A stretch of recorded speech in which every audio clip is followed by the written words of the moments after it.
When Jack Sullivan reluctantly returned to Pinecrest Farm after his grandfather's funeral, he never expected that a rusty silo key would lead him to a classified government installation hidden beneath the worthless property. The advanced weather manipulation technology. He discovered there wasn't just forgotten history, it was actively being hunted by a powerful energy corporation willing to do anything to ensure it remained buried. Before military helicopters descended on the small Montana farm, Jack would have to unlock 3 impossible authentication measures his grandfather had designed, each one revealing a piece of America's most closely guarded atmospheric research program. What began as a burden of inheritance would soon thrust Jack into a race against corporate saboteurs, devastating weather patterns, and shadowy government agencies, all while uncovering a family legacy that would forever change how humanity harnesses the very air we breathe. Before we jump back in, tell us where you're tuning in from, and if this story touches you, make sure you're subscribed, because tomorrow I've saved something extra special for you. The late afternoon sun cast long shadows across the cracked soil of Pinecrest Farm as Jack Sullivan's pickup truck bounced along the rutted driveway toward the weathered farmhouse. At 32, Jack hadn't planned on returning to rural Montana, especially not to take possession of a property he'd spent his entire adult life trying to escape. 3 years at MIT, followed by a promising engineering career in Boston, had been his ticket away from the struggling farm and its endless cycles of disappointment. Now, 2 weeks after his grandfather Harold's funeral, Jack found himself alone on the 150 acres of drought-stressed land that the bank had valued at barely enough to cover the outstanding property taxes.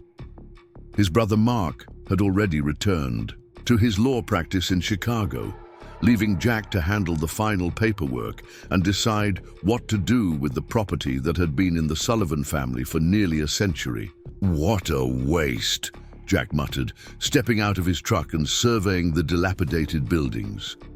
The once productive wheat fields lay barren, victims of the increasingly unpredictable weather patterns that had devastated Riverside Valley's agricultural community over the past decade. The farmhouse itself, a 2-story structure built by Jack's great-grandfather in 1923, seemed to sag under its own memories. Peeling white paint and warped porch boards spoke of years of minimal maintenance, though something about the place still carried Harold Sullivan's stubborn dignity. Jack retrieved a cardboard box from the passenger seat, the personal effects the lawyer had handed him after the reading of the will. "The peculiar items your grandfather insisted you receive. Personally," the attorney had said with barely concealed skepticism. Inside the kitchen, Jack set the box on the worn Formica table and began unpacking its contents. A leather-bound journal filled with Harold's meticulous handwriting, a peculiar brass pocket watch with unusual modifications to its face, and an unmarked set of keys that fit no locks Jack had ever seen on the property. At the bottom lay a sealed envelope with Jack's name written in his grandfather's distinctive block lettering. The letter inside was brief but puzzling. "Jack, what appears worthless often holds the greatest value. The north silo contains what I preserved for the right moment. The watch will guide when true understanding is needed. Project Aurora awaits its new guardian. Trust only the patterns, not the people who claim to control them." Harold Jack reread the cryptic message, his engineer's mind immediately trying to decode its meaning. The north silo had been empty for years. At least, that's what he'd always believed during his infrequent visits home. As for Project Aurora, it sounded like one of the many conspiracy theories his grandfather had become increasingly obsessed with in his later years. Harold Sullivan had always been something of an enigma in Millbrook, a farmer by all outward appearances, yet one who subscribed to scientific journals, maintained correspondence with obscure researchers, and occasionally disappeared for weeks, with vague explanations about consulting work. Most locals dismissed him as eccentric, his occasional warnings about atmospheric disturbances and energy manipulation written off as the ramblings of an educated but isolated mind. Jack's phone rang, breaking his contemplation. "You at the farm yet?" Mark's voice came through, the background noise suggesting he was already back in his downtown Chicago office. "Just arrived. Place is exactly as depressing as we remembered." "Any decisions yet? That developer is still interested. Pinnacle Energy's offer won't stay open forever, and honestly, 70,000 for that dust bowl is generous." Jack glanced at his grandfather's letter. "I'm not making any decisions tonight. There's some weird stuff in Grandpa's personal effects. Did he ever mention something called Project Aurora to you?" The line went silent for a moment. "Jack, don't start with the conspiracy stuff. Harold was brilliant but not exactly tethered to reality in his later years. Just don't get caught up in whatever wild goose chase he might have left behind. We both know that Farm's been dead for years." After hanging up, Jack found himself drawn to the window facing the north field. The old grain silo stood silhouetted against the darkening sky, its cylindrical form weathered but still sturdy among the otherwise declining structures. Unlike the other outbuildings, the north silo had always been padlocked, supposedly due to structural concerns. Curiosity overrode exhaustion. Grabbing a flashlight and the ring of unusual keys, Jack made his way across the yard toward the imposing structure that had been off-limits throughout his childhood. The padlock on the silo door was unlike any standard farm equipment, a sophisticated mechanism that seemed oddly new compared to the rusted hinges it protected. Jack tried several keys before finding one that fit, its teeth engaging with precision. Craftsmanship rather than the clumsy pins of agricultural hardware. Inside, disappointment initially washed over him. The silo appeared empty, its concrete floor swept clean of the grain dust that should have accumulated over decades of storage. Jack's flashlight beam swept upward, revealing the expected hollow cylinder, rising toward a cap nearly 40 feet above. "What were you hiding, old man?" Jack muttered, his voice echoing slightly in the empty space. As he turned to leave, his boots scuffed against something metallic embedded in the floor, a small, circular plate almost indistinguishable from the concrete surrounding it. Crouching down, Jack brushed away years of fine dust to reveal what appeared to be a sophisticated access panel with an unusual triangular keyhole. The modified pocket watch suddenly made sense. The triangular stem protruding from its side, which Jack had assumed was just another of his grandfather's odd modifications, matched the keyhole perfectly. Heart racing with renewed curiosity, Jack inserted the watch into the floor panel and turned it clockwise. A mechanical click reverberated through the empty silo, followed by the unmistakable sound of hydraulics engaging beneath the floor. Jack stumbled backward as a 6-foot section of the concrete floor began descending like an industrial elevator, revealing a softly lit passageway below. Preparing and narrating this story took us a lot of time, so if you are enjoying it, subscribe to our channel. It means a lot to us. Now back to the story. Cool, filtered air rushed upward, nothing like the musty scent he would have expected from a long, sealed underground space. "Holy shit," he whispered, staring at the perfectly maintained access shaft that had just opened beneath a supposedly worthless farm in the middle of nowhere, Montana. The elevator platform stopped its descent 20 feet below ground level.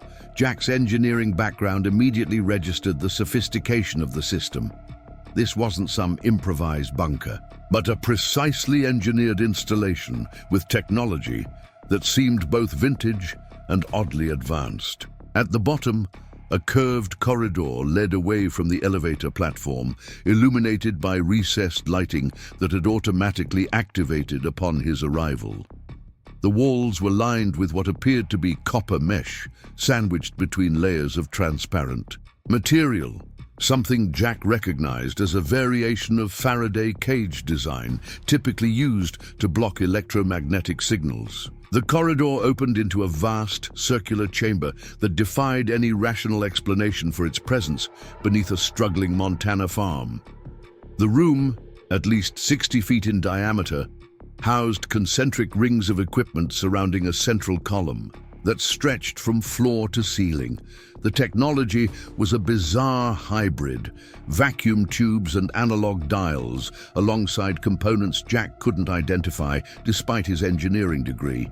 Most striking was the central column, a 20-foot glass cylinder, filled with what appeared to be a constantly shifting aurora of colored light, pulsing with gentle rhythms that seemed almost organic in nature. Around this column, workstations formed a circle, each featuring instruments that evoked both 1940s aesthetics and capabilities far beyond that era's technological limits. Jack approached one of the workstations, noticing a leather logbook open to the most recent entry, dated just 3 weeks ago, days before his grandfather's death, April 3rd, 2025. System maintaining 42% baseline function despite minimal maintenance. Atmospheric disruption patterns accelerating beyond original models. Pinnacle's weather modification attempts creating dangerous resonance patterns. They're getting closer to discovering what they don't understand. Authentication protocols updated. For JS, time has nearly run out for secrecy.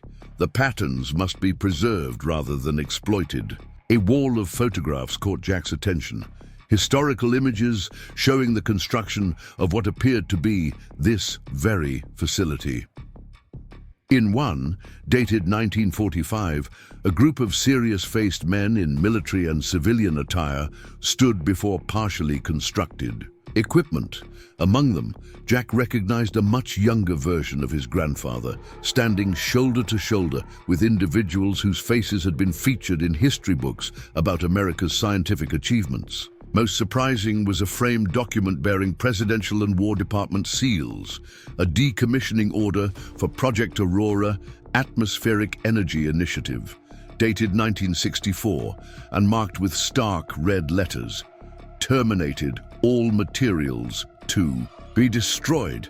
Yet the facility clearly hadn't been destroyed. Instead, it had been maintained in secret for over 60 years, apparently by the man everyone in Millbrook had dismissed as just an eccentric farmer with strange ideas.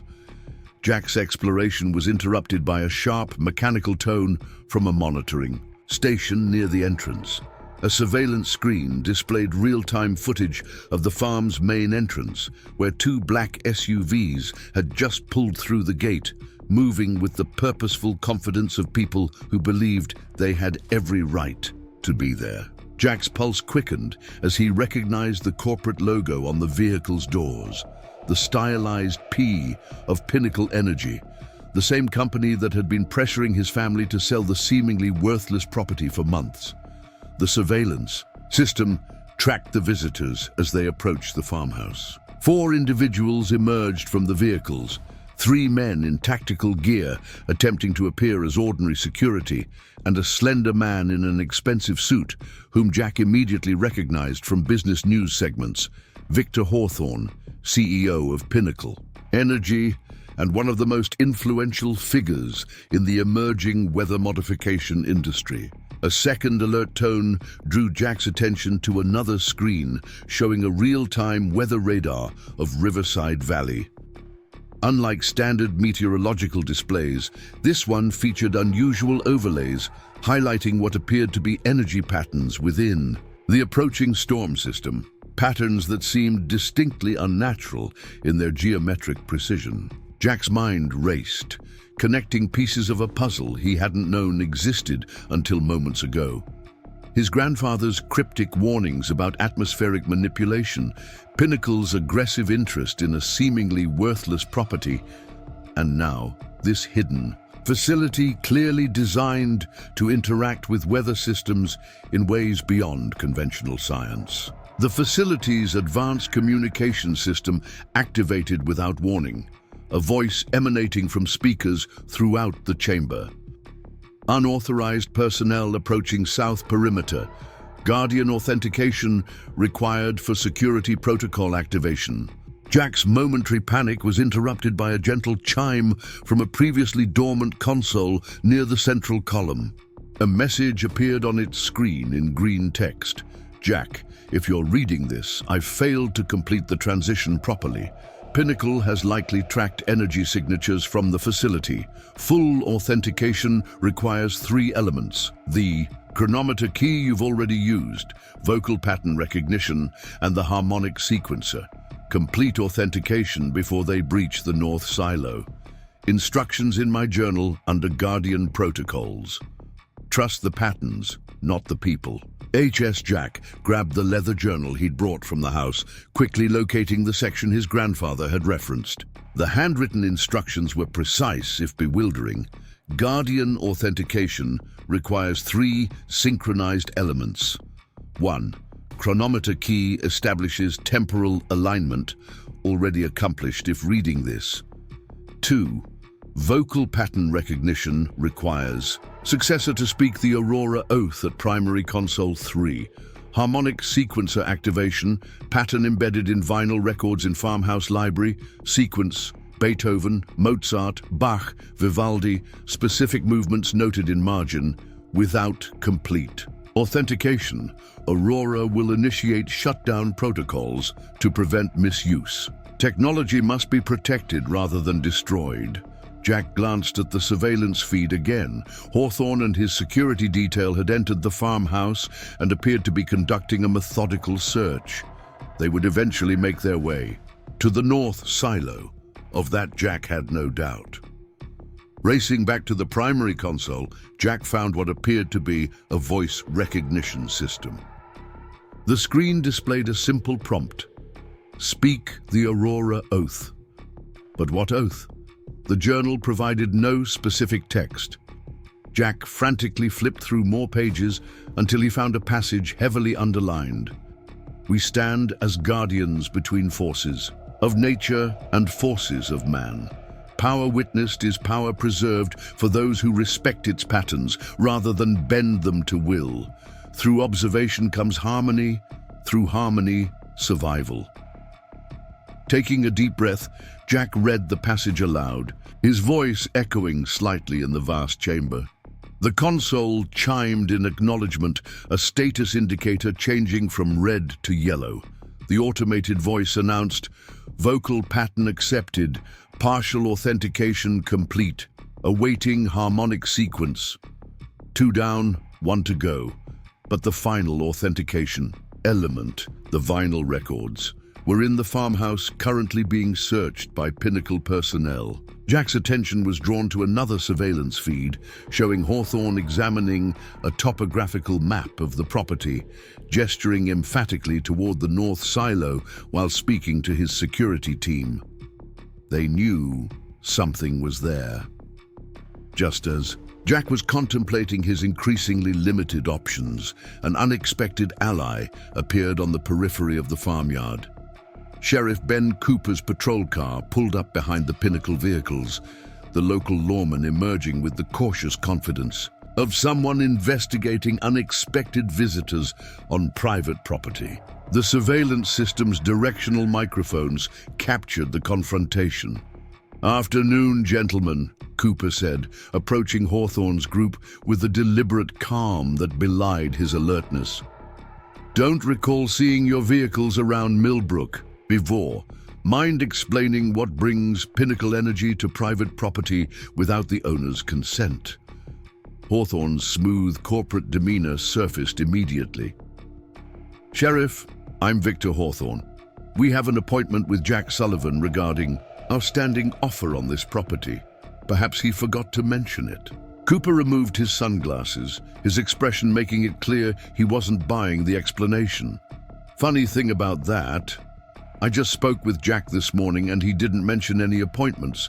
In fact, he asked me to keep an eye on the place while he went into town." The sheriff's lie, a small-town tactic to buy time, was giving Jack an unexpected opportunity. The surveillance showed Hawthorne's security team subtly repositioning, creating distance between themselves and the main house. "Now, I'll have to ask you folks to return another time, with proper arrangements," Cooper continued. "Meanwhile, those look suspiciously like scanning devices your men are carrying, which raises questions about your actual intentions on private property."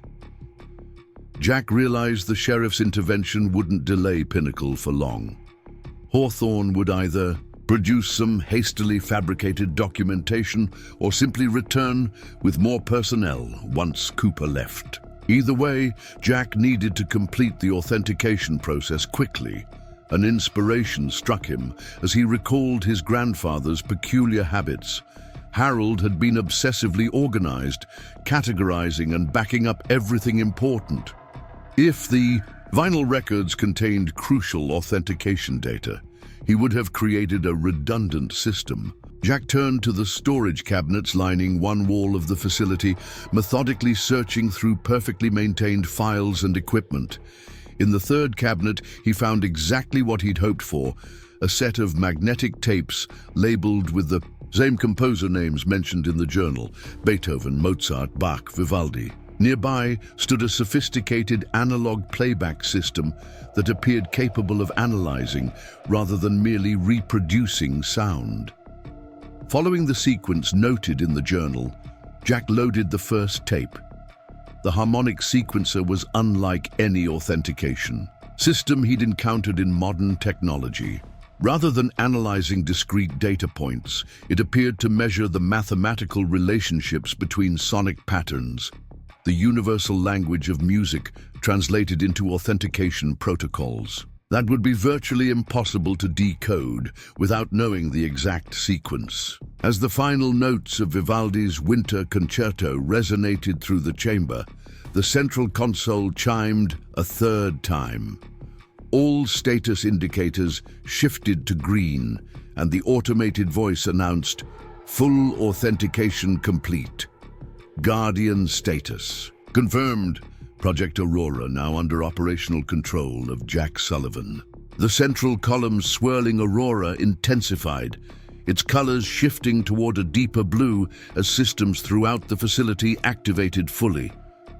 Displays came alive with atmospheric data, revealing patterns of energy and moisture across the entire region.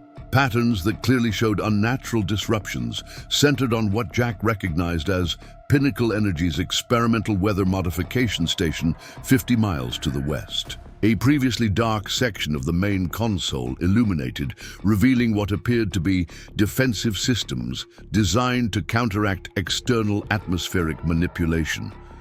The implications were staggering. Project Aurora wasn't merely observing weather patterns, but actively preserving their natural balance against artificial intervention. On the surveillance feed, Jack watched as Hawthorne's team suddenly grew agitated, checking their equipment with obvious confusion. One of the security personnel held up what appeared to be a handheld scanner, shaking it as though it had malfunctioned. Through the directional microphones, Jack heard fragments of their conversation. "Signals gone, sir. Complete interference across all bands." Hawthorne's composed demeanor cracked slightly. "That's impossible. The signatures were clear just minutes ago. Check the northern quadrant again."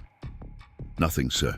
It's like the entire electromagnetic field around the property just normalized. Whatever was here either shut down or is now completely shielded." Jack realized what was happening.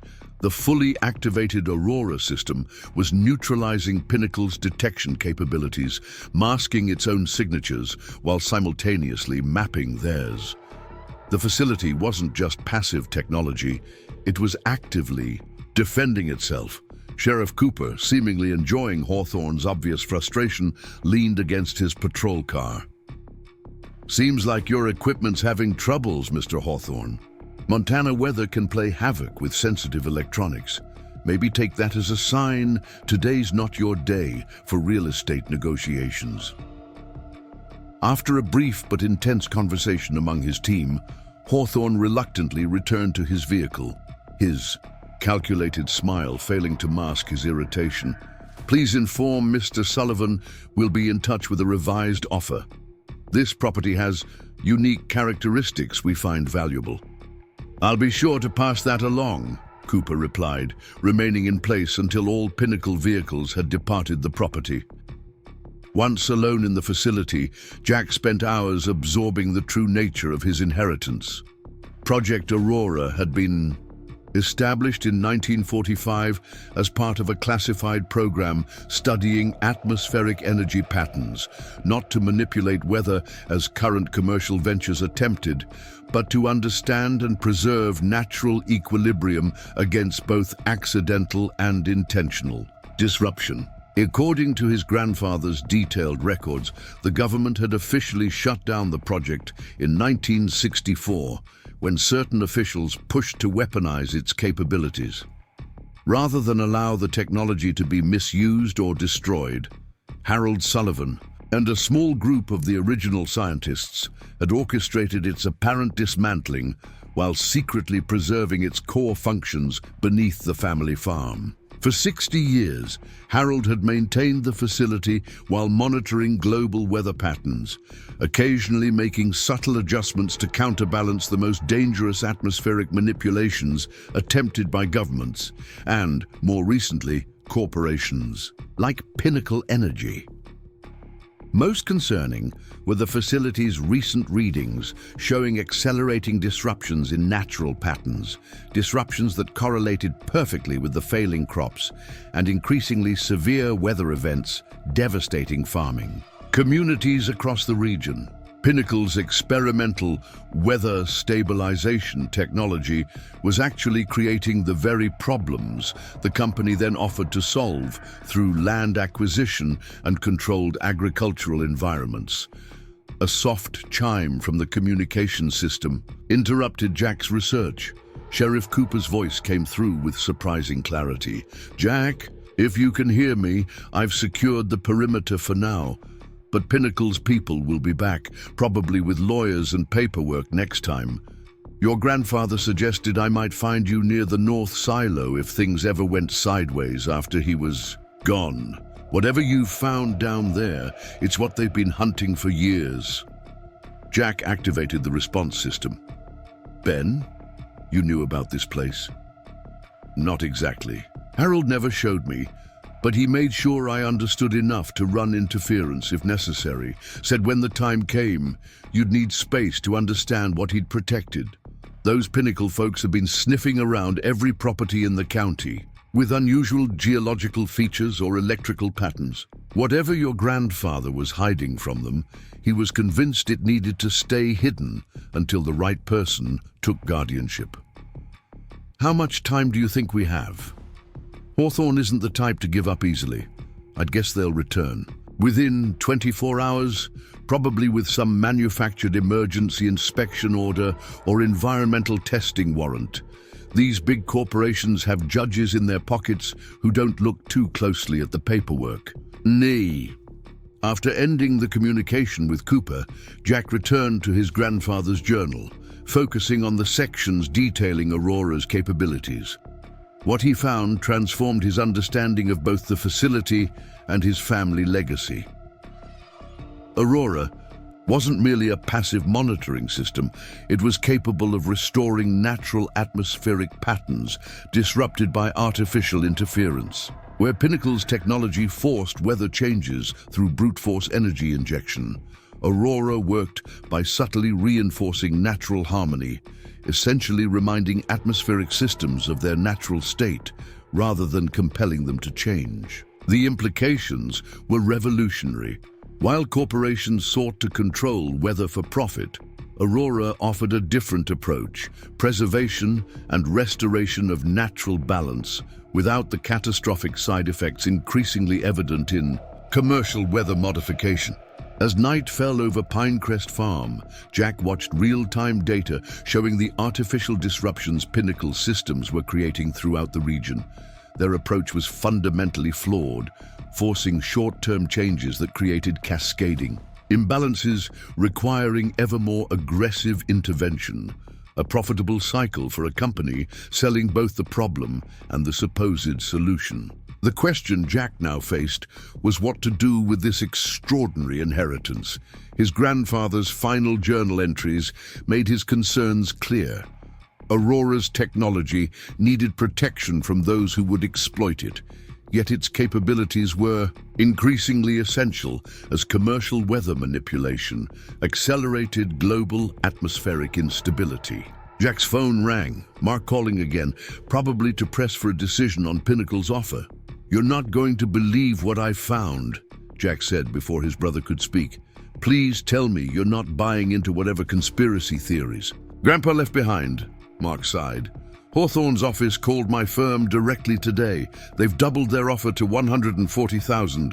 That's insane money for land that barely grows weeds anymore."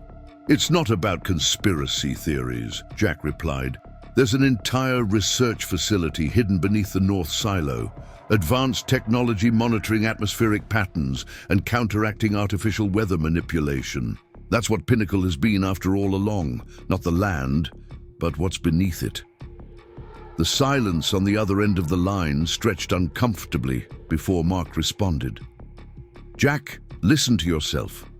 Secret underground weather control bunkers? This is exactly the kind of thing we worried about when Grandpa started going down rabbit holes in his later years. I'm standing in it right now, Mark, 60 feet underground, surrounded by technology that's both decades old and somehow still more advanced than anything I studied at MIT. Pinnacle knows it's here. They were scanning for it today before. Sheriff Cooper ran them off. This is real and it's important." Another long pause. "Okay, let's say for a minute I don't think you've lost your mind. What exactly are you planning to do with this facility?" It was the question Jack had been asking himself since discovering Aurora's true purpose. His engineering background gave him enough understanding to recognize the technology's significance, while his grandfather's journals provided operational context. But the broader implications, ecological, economic, and ethical, would require expertise beyond his own. "I need to bring in someone who can help understand the full capabilities and limitations," Jack said. "Someone who won't immediately try to weaponize or commercialize it." "And who exactly fits that description?" Mark asked skeptically.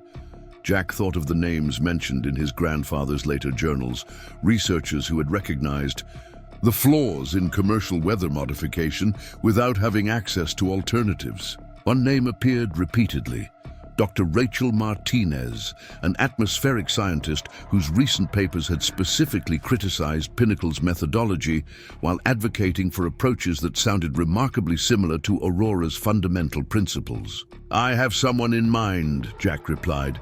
"But first, I need to secure this place against whatever Pinnacle plans next.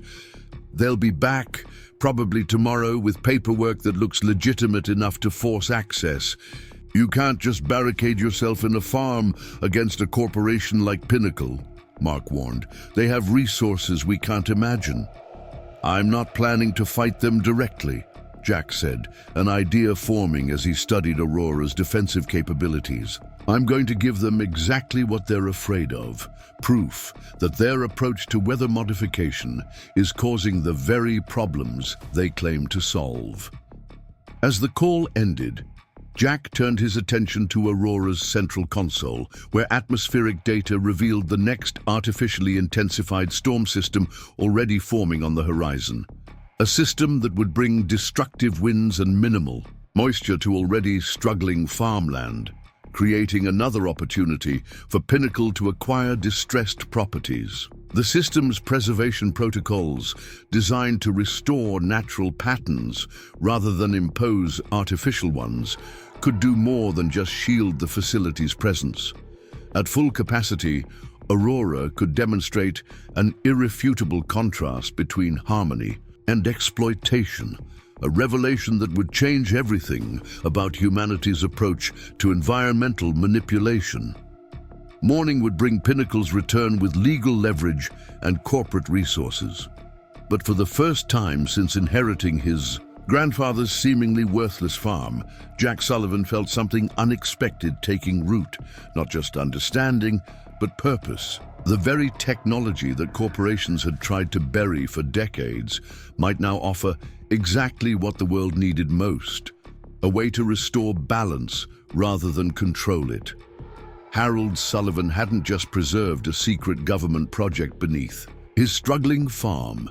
He had safeguarded an entirely different relationship between technology and nature, one that worked with patterns rather than against them. Now, as the facility's new guardian, Jack prepared to reveal its capabilities to a world desperately in need of different solutions.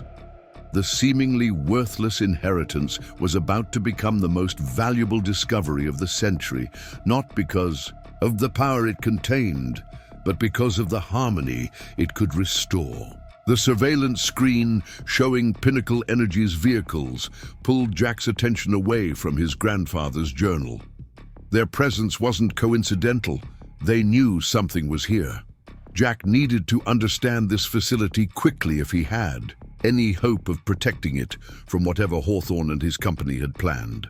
The central chamber's design reminded Jack of photographs he'd seen of early CERN installations, though with significant modifications that suggested purposes beyond pure research. Detailed schematics lined one curved wall, showing what appeared to be a complex network of sensors deployed throughout Riverside Valley and extending into neighboring counties.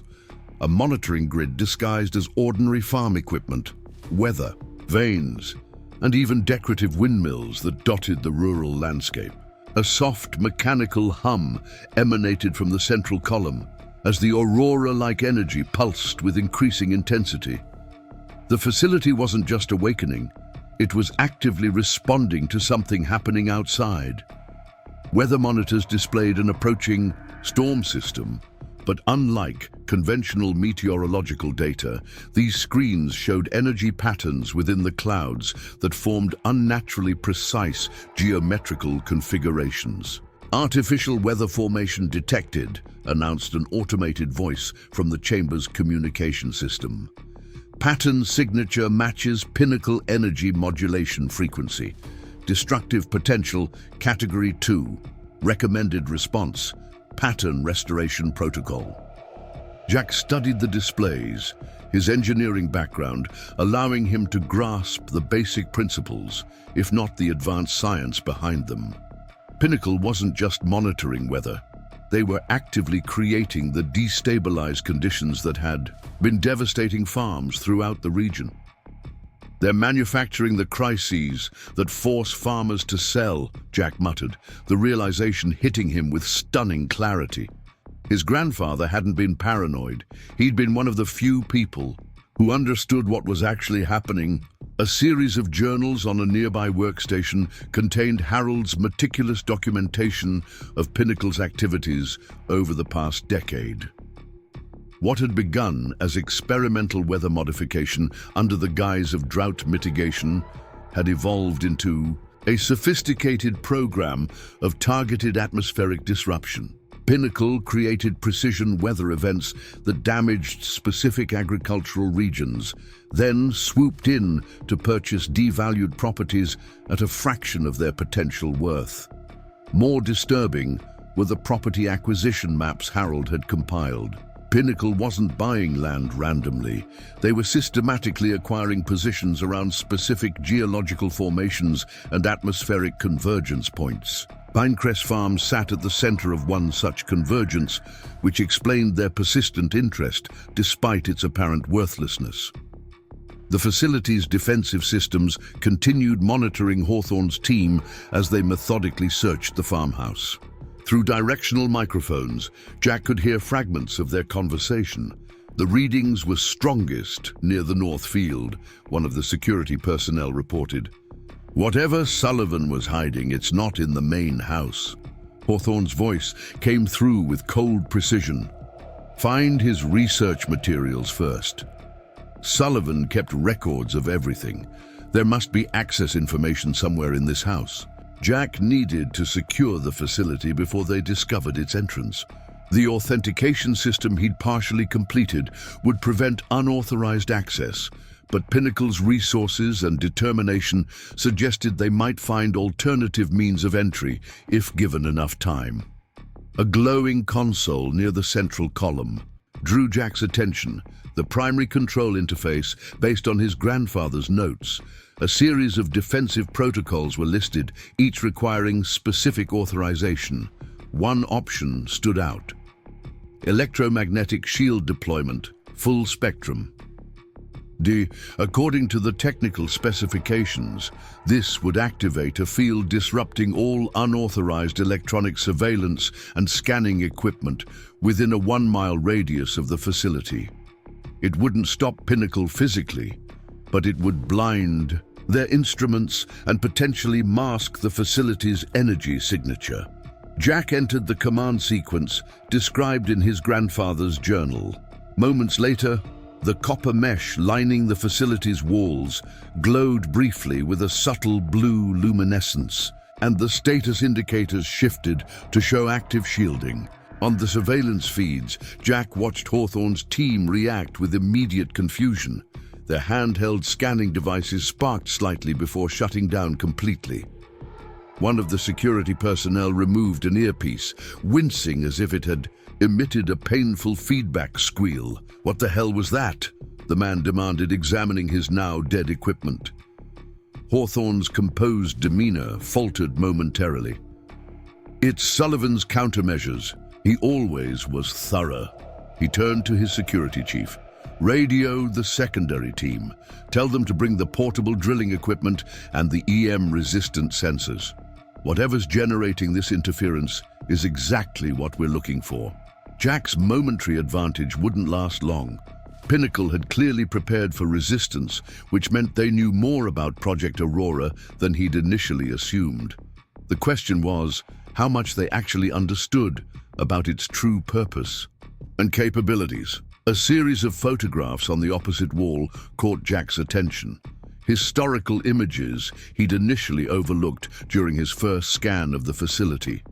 They showed the original Project Aurora team, including his grandfather as a young man standing alongside scientists Jack recognized from history books. But it was the background of these photographs that proved most revealing.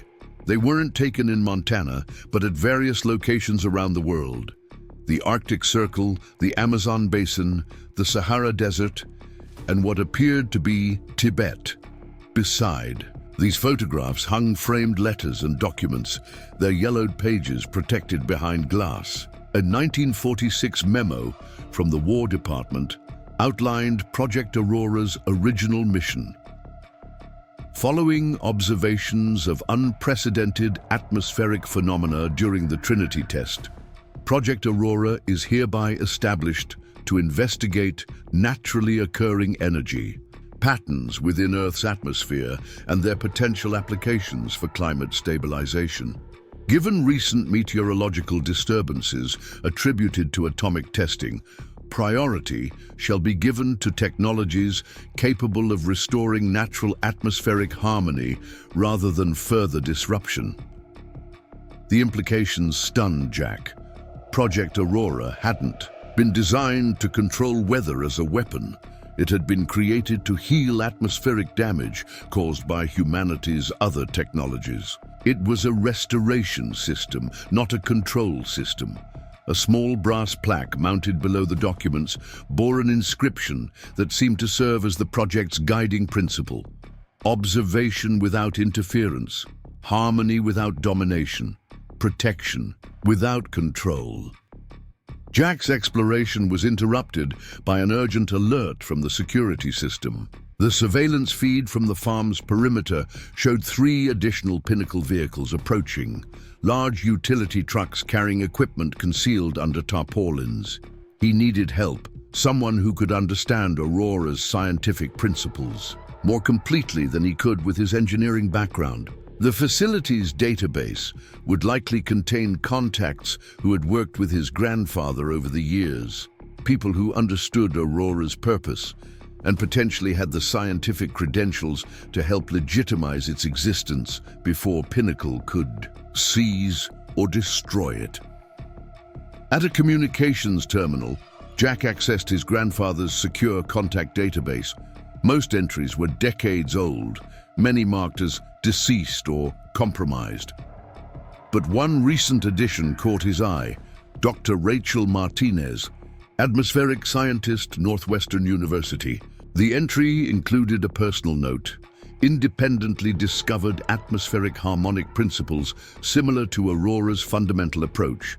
Trustworthy, not affiliated with corporate interests, potential successor candidate. Jack hesitated only briefly before initiating contact through the facility's secure communication system.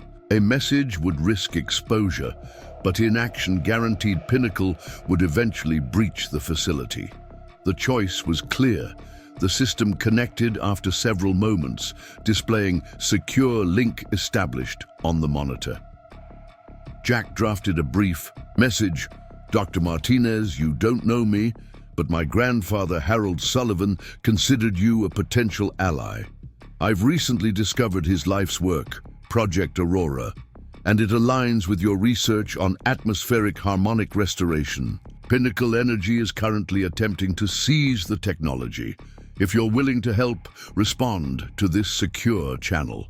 Time is critical." Jack Sullivan. While waiting for a potential response, Jack continued exploring the facility's capabilities. The central column, what his grandfather's notes called the harmonic resonance chamber, appeared to be the heart of Aurora's technology. Unlike conventional weather modification systems that force change through brute energy application, Aurora functioned more like an atmospheric tuning fork, reinforcing natural patterns and dampening artificial disruptions. Most intriguing was a series of simulations showing how Aurora's technology could potentially restore balance to regions suffering from decades of climate disruption, not through direct intervention, but by gradually reinforcing natural harmonic patterns that industrial activity had overwhelmed. Jack's attention was drawn back to the surveillance system as Sheriff Cooper's patrol car pulled away from the farmhouse. The sheriff had bought some time, but Pinnacle's additional vehicles were now parked at the farm's entrance, their crews unloading equipment that looked alarmingly like portable drilling apparatus. The secure communication terminal chimed, displaying an incoming message: "Mr. Sullivan, your timing is remarkable. I've spent 3 years tracking atmospheric anomalies centered around Riverside Valley, unnatural patterns that contradict every established climate model. My research pointing to artificial causation was recently rejected for publication after Pinnacle Energy became my university's primary atmospheric science sponsor. I've been documenting their weather manipulation activities, but lacked proof of both their methods and any viable alternative. If what you found is legitimate, it could change everything. I can reach Millbrook by tomorrow morning, sending verification code to confirm my identity. RM. The verification code that followed matched the sequence in Harold's database, confirming Martinez was indeed the person his grandfather had identified as a potential ally. Jack sent coordinates for a meeting point away from the farm, aware that Pinnacle would likely be monitoring conventional transportation into Millbrook. Before he could plan further, the facility's alert system activated again, this time with greater urgency. "Perimeter breach detected. Northeast quadrant. Subsurface vibration patterns indicate drilling equipment." Pinnacle wasn't waiting for legal clearance or daylight. They were attempting to locate the underground facility by force. The electromagnetic shielding would hide Aurora's energy signature, but it couldn't disguise the physical structure from ground-penetrating radar or seismic detection equipment. Jack accessed the defensive systems console, looking for options beyond passive shielding. The available protocols were organized by increasing levels of intervention, from simple electronic countermeasures to more active responses. He hesitated at options labeled weather pattern amplification and targeted atmospheric disruption, tools that could potentially create dangerous conditions for the Pinnacle teams on the surface. His grandfather's ethical framework became clear through notes attached to each protocol. Aurora was designed to restore natural balance, not weaponize weather, even in self-defense. Using the system to deliberately create harmful conditions would contradict its fundamental purpose. Instead, Jack activated a more subtle protocol labeled harmonic dissonance field, a localized energy pattern that would create mild disorientation and equipment malfunctions without causing physical harm. According to the specifications, it would feel similar to the uncomfortable pressure changes experienced during rapid weather shifts, enough to discourage continued work without creating actual danger. On the surveillance feed, Jack watched the Pinnacle drilling team suddenly stop working, several members removing their hard hats and pressing hands against their ears. Equipment began malfunctioning, power fluctuating in irregular patterns. Within minutes, the team leader ordered a retreat to their vehicles, clearly experiencing effects they couldn't explain or counteract. The temporary victory gave Jack breathing room, but Hawthorne wasn't likely to abandon his pursuit. The drilling team's retreat was tactical, not permanent. Whatever Pinnacle wanted from Aurora, they were prepared to invest significant resources to acquire it. A historical archive terminal near the main workstation contained records dating back to Aurora's inception.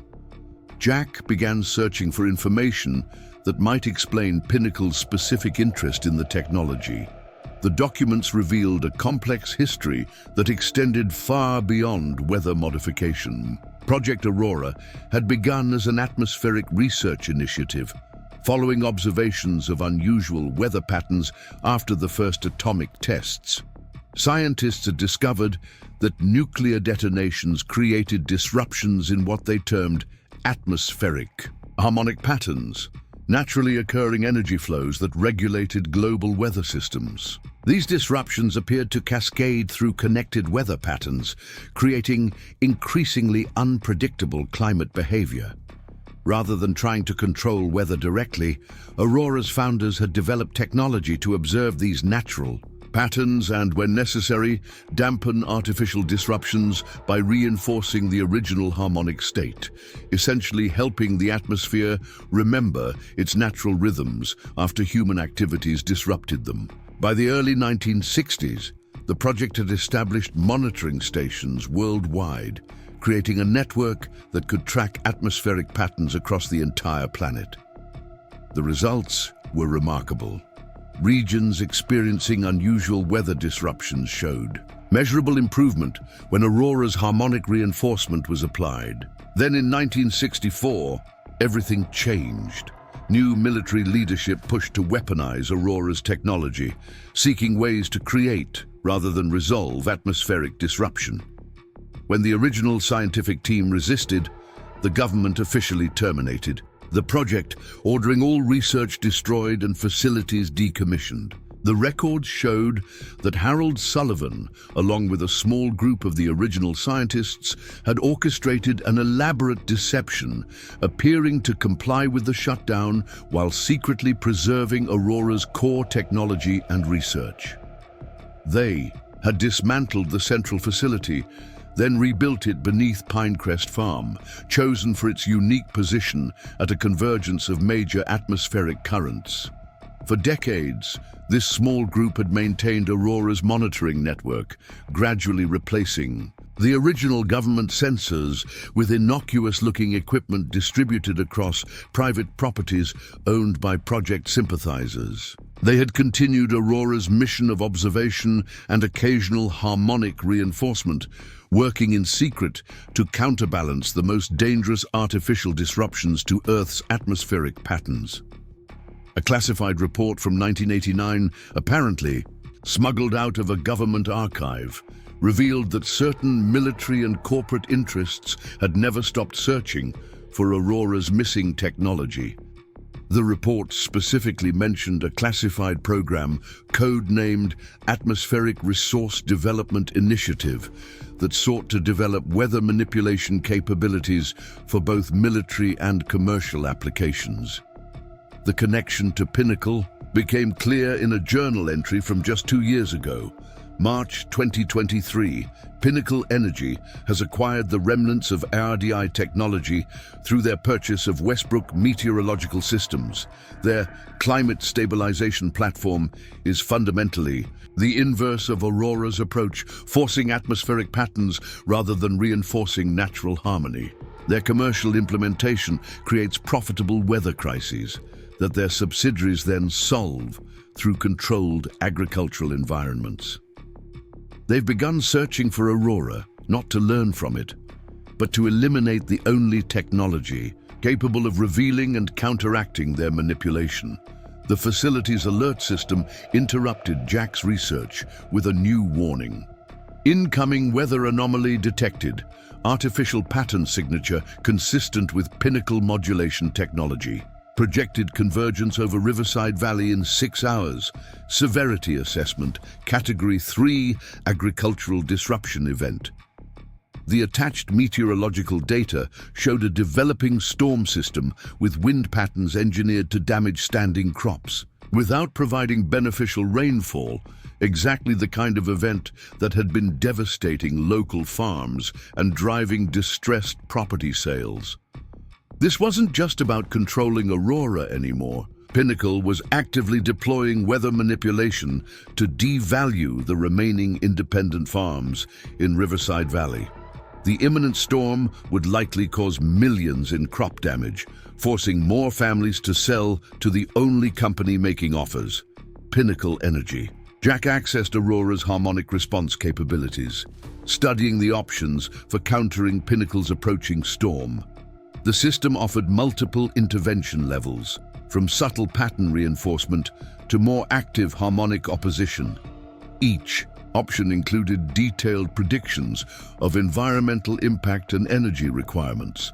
The ethical framework built into Aurora's operational protocols emphasized minimal intervention, just enough to restore natural balance without imposing an artificial alternative. Unlike Pinnacle's brute force approach, Aurora was designed to work with existing atmospheric patterns, gently redirecting energy rather than forcing new configurations.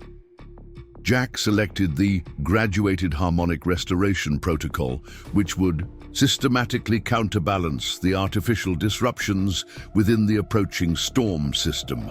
According to the simulation, this would convert the damaging dry winds into a more natural pattern that included moderate beneficial rainfall, essentially transforming Pinnacle's destructive storm into the natural weather event it would have been without manipulation.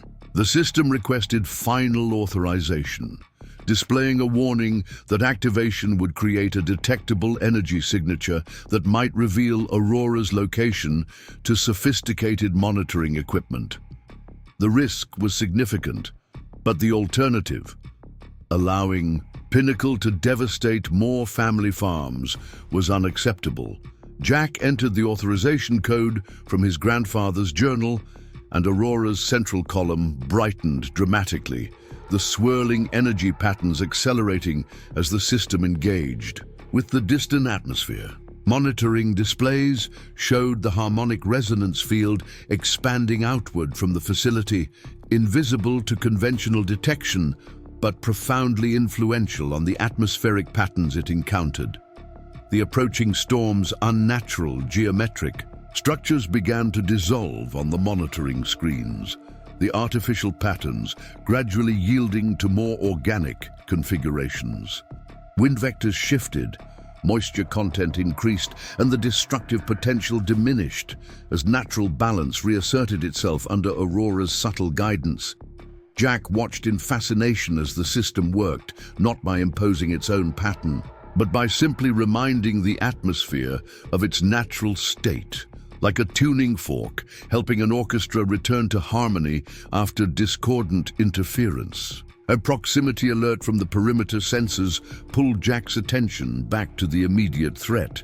Hawthorne had returned to the farmhouse, this time accompanied by a man in a formal business suit who carried a briefcase and official-looking documents. The farm's directional microphones identified the new arrival as James Foster, Millbrook County Assessor, a local official who, according to surveillance footage, was accepting an envelope of cash from Hawthorne before reviewing the papers he would present. "This property has been flagged for emergency environmental assessment," Foster stated for the record, clearly reciting a rehearsed script. Given concerns about unauthorized subsurface structures potentially affecting groundwater quality, Pinnacle Energy has been contracted to conduct immediate inspection and remediation if necessary. It was a transparent legal fiction, but one that would provide enough bureaucratic cover for Pinnacle to justify their presence and activities. By morning, they would have equipment and personnel swarming the property under the guise of environmental protection, the perfect pretext to locate and access the underground facility. Jack needed to accelerate his plans. With Dr. Martinez not arriving until morning and Pinnacle establishing legal coverage for their operation, Aurora's secrecy would soon be compromised. The question was no longer if the facility would be discovered, but what would happen when it was. The answer might lie in Aurora's original purpose, not as a secret to be hidden, but as a demonstration of a fundamentally different approach to atmospheric science. His grandfather and the other original scientists had protected Aurora from weaponization, preserving it until a time when its true value might be recognized. Perhaps that time had arrived. If Aurora could demonstrate its harmonic restoration approach by countering Pinnacle's artificial storm, not just locally, but visibly, verifiably, and publicly, it would create a scientific case that even Pinnacle's legal maneuvering couldn't easily dismiss. Jack accessed the communication system, composing messages to specific recipients his grandfather had identified as potential allies: independent meteorologists, agricultural research stations, environmental monitoring organizations, and selected journalists with science backgrounds. Each would receive atmospheric data showing both Pinnacle's artificial disruption pattern and Aurora's harmonic restoration response, with timestamps and coordinates that would allow independent verification.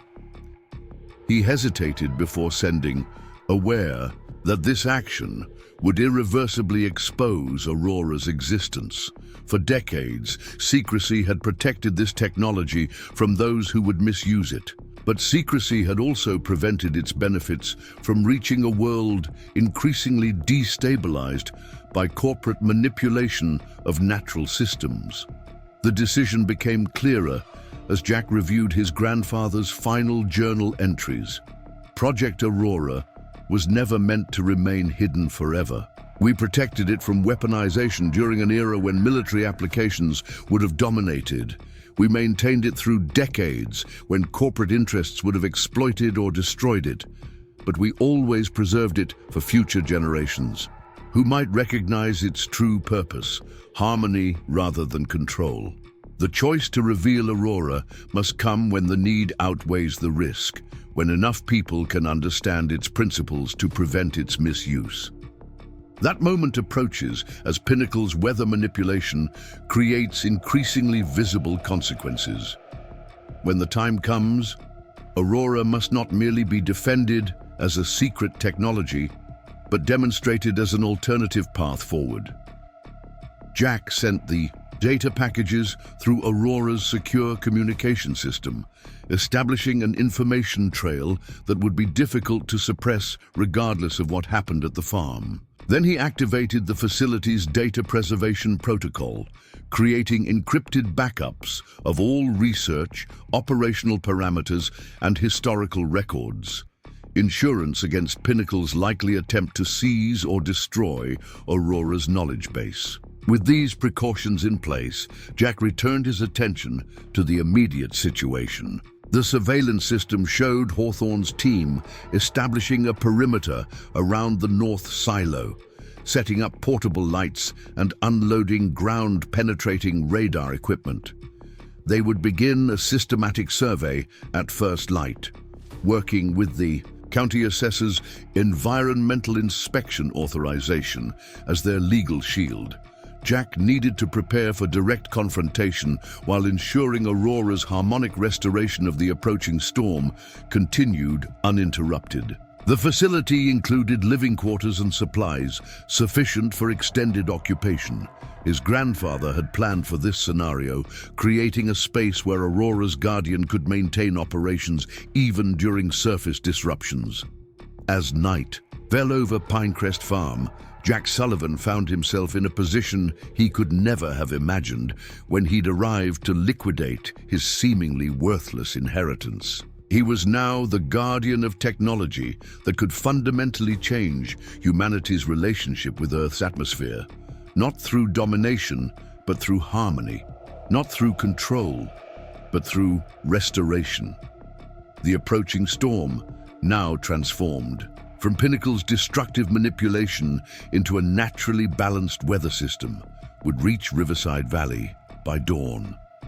Its arrival would demonstrate the stark contrast between corporate weather exploitation and Aurora's alternative approach, creating visible, measurable evidence that even Pinnacle's resources couldn't easily dismiss. Jack checked the secure communication terminal once more, finding a new message from Dr. Martinez. Flight lands at 6 a.m., bringing atmospheric data documenting Pinnacle's activities across 3 states. University colleagues independently tracking tonight's storm system anomalies. Something extraordinary is happening with its structure. The artificial pattern signatures are being transformed rather than just weakened. Whatever your grandfather preserved, it's doing something I've theorized but never seen demonstrated. Hold your position. Help is coming. The facility's central column pulsed with strengthening energy as Aurora continued its work, not fighting against the atmosphere but reminoring it of its natural harmonies. This was power of an entirely different kind than Pinnacle sought, not the power to dominate and exploit natural systems for profit, but the power to restore and preserve them for everyone. Morning would bring confrontation, revelation, and the first public demonstration of Aurora's approach to atmospheric science. After decades in hiding, the technology would finally serve its intended purpose, not as a secret weapon, but as a visible alternative to the exploitation of Earth's most fundamental natural systems. Jack Sullivan, reluctant heir to a seemingly worthless Montana farm, had discovered not just a hidden government installation, but a different vision for humanity's relationship with the natural world. The inheritance that had initially seemed like a burden had become something far more valuable than anyone could have imagined, the key to restoring harmony in systems long manipulated for profit and power. As Pinnacle's teams prepared to breach Aurora's physical security, the facility was already achieving its greater purpose, reaching beyond its underground chamber to touch the sky itself, transforming destructive artificial patterns into life-sustaining natural ones. By dawn, everyone in Riverside Valley would witness the difference between exploitation and restoration, between control and harmony. Dawn broke over Pinecrest Farm with unusual clarity, the air charged with a subtle energy that hadn't been present in Riverside Valley for years. The approaching storm system that Pinnacle had engineered to devastate crops had been transformed overnight by Aurora's harmonic intervention. Instead of destructive winds and negligible moisture, weather radar now showed a balanced pattern that promised gentle, nourishing rain, precisely what the drought-stricken region needed. Jack watched the meteorological displays from Aurora's main control center, tracking both the transformed weather system and Pinnacle's increasingly frantic response to it.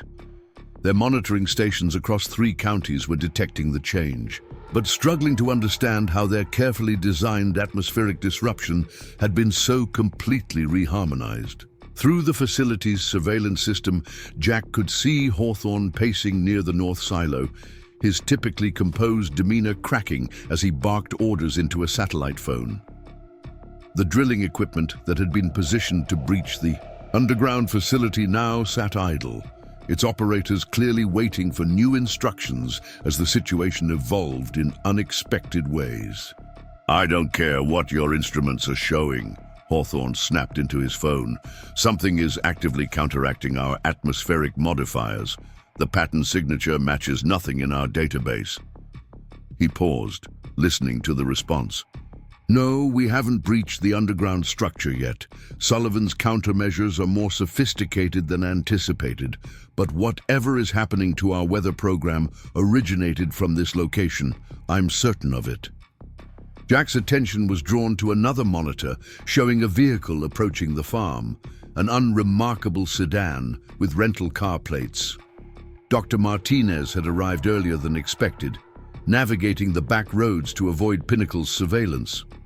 The car stopped well short of the main entrance, parking behind a stand of pines that would conceal it from the corporate security teams. A woman emerged from the vehicle, mid-40s, carrying a weathered leather messenger bag and what appeared to be sophisticated atmospheric monitoring equipment. She moved with the purposeful efficiency of someone accustomed to fieldwork, carefully making her way toward the property line while avoiding Pinnacle's perimeter guards. Jack needed to guide her to a safe entry point. The facility's security systems included a network of underground access tunnels, escape routes his grandfather had constructed in case the main entrance was compromised. One emerged in an abandoned equipment shed near the eastern property line, conveniently close to Martinez's current position. Using Aurora's secure communication network, Jack sent coordinates to the phone number Martinez had provided, along with access instructions for the concealed entrance. On the surveillance feed, he watched her check her phone, nod with understanding, and adjust her course accordingly. While monitoring her approach, Jack continued studying the historical archives, particularly the records detailing why Aurora had been hidden rather than destroyed. The documents revealed a fundamental ethical divide that had emerged in the early 1960s between two approaches to atmospheric science. The original Aurora scientists had discovered that Earth's atmosphere functioned as an interconnected, self-regulating system guided by what they termed harmonic resonance patterns, natural frequencies that maintained climatic balance when undisturbed. Their approach centered on understanding, preserving, and when necessary, gently reinforcing these natural patterns against artificial disruption. The military and certain corporate interests, however, had seen only the potential for control, whether as a weapon or a commodity to be manipulated for strategic or commercial advantage.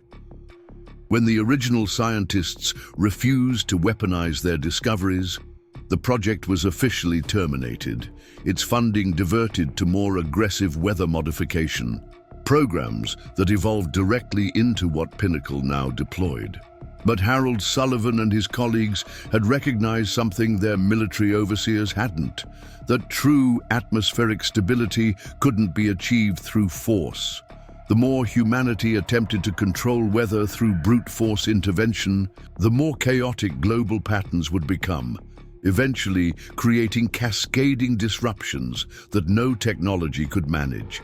So they had preserved Aurora not just as technology, but as an alternative vision, a different relationship between humanity and Earth's atmospheric systems based on harmony rather than domination. The facility wasn't just a weather machine. It was a proof of concept for a fundamentally different approach to environmental science. A security alert interrupted Jack's research. Dr. Martinez had reached the hidden entrance. Jack activated. The access protocol and surveillance showed a section of seemingly solid ground sliding aside to reveal a narrow staircase leading down into the tunnel system. Martinez descended quickly, the entrance sealing behind her before any of Pinnacle's perimeter guards could notice the momentary activity. 8 minutes later, the facility's internal sensors detected her approach through the access tunnel. Jack met her at the security checkpoint, where Aurora's systems performed a final identity verification before permitting entry to the main chamber. Dr. Martinez, I'm Jack Sullivan. She nodded, her expression shifting from cautious assessment to undisguised wonder as she took in the vast circular chamber beyond the checkpoint. This is extraordinary. I've theorized something like this might exist, but seeing it... She set down her equipment bag and extended her hand. Rachel Martinez, your grandfather's research fundamentally shaped my understanding of atmospheric science, though I never knew it was based on direct observation of a facility like this. He kept detailed records of your work too, Jack said, leading her into the main chamber. Called you a potential successor candidate. I think he was preparing for this moment, when Aurora would need scientific validation from someone with established credentials. Martinez moved slowly through the chamber, her trained eye recognizing aspects of the technology that Jack's engineering background hadn't fully grasped. This central column, it's a harmonic resonance amplifier, isn't it? Designed to reinforce natural atmospheric patterns rather than impose artificial ones. Jack nodded. Exactly. According to the archives, Aurora was originally created to heal atmospheric disruption caused by nuclear testing, not to control weather for military or commercial purposes. Which explains why everything I've observed about Pinnacle's approach is fundamentally wrong, Martinez said, examining the real-time data displays.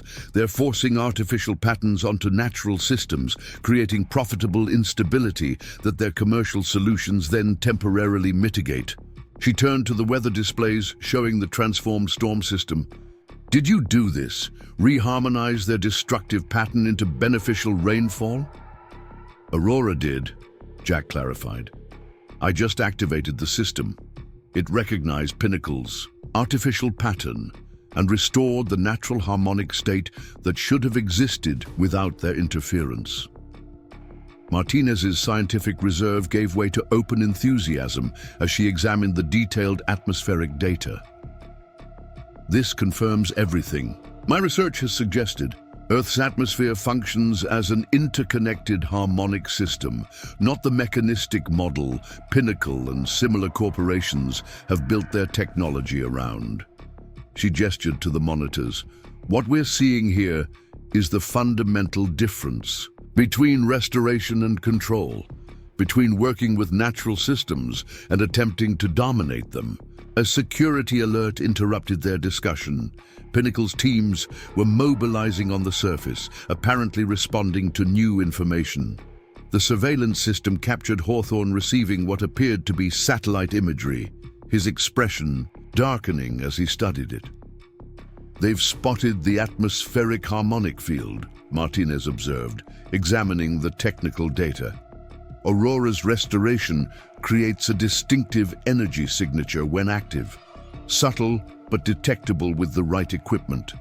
Jack accessed the facility's defensive options. Can we mask it somehow? Martinez shook her head. Not while actively countering their weather manipulation. It's like trying to hide a lighthouse while keeping it lit. The question is what they'll do now that they've confirmed active opposition to their technology.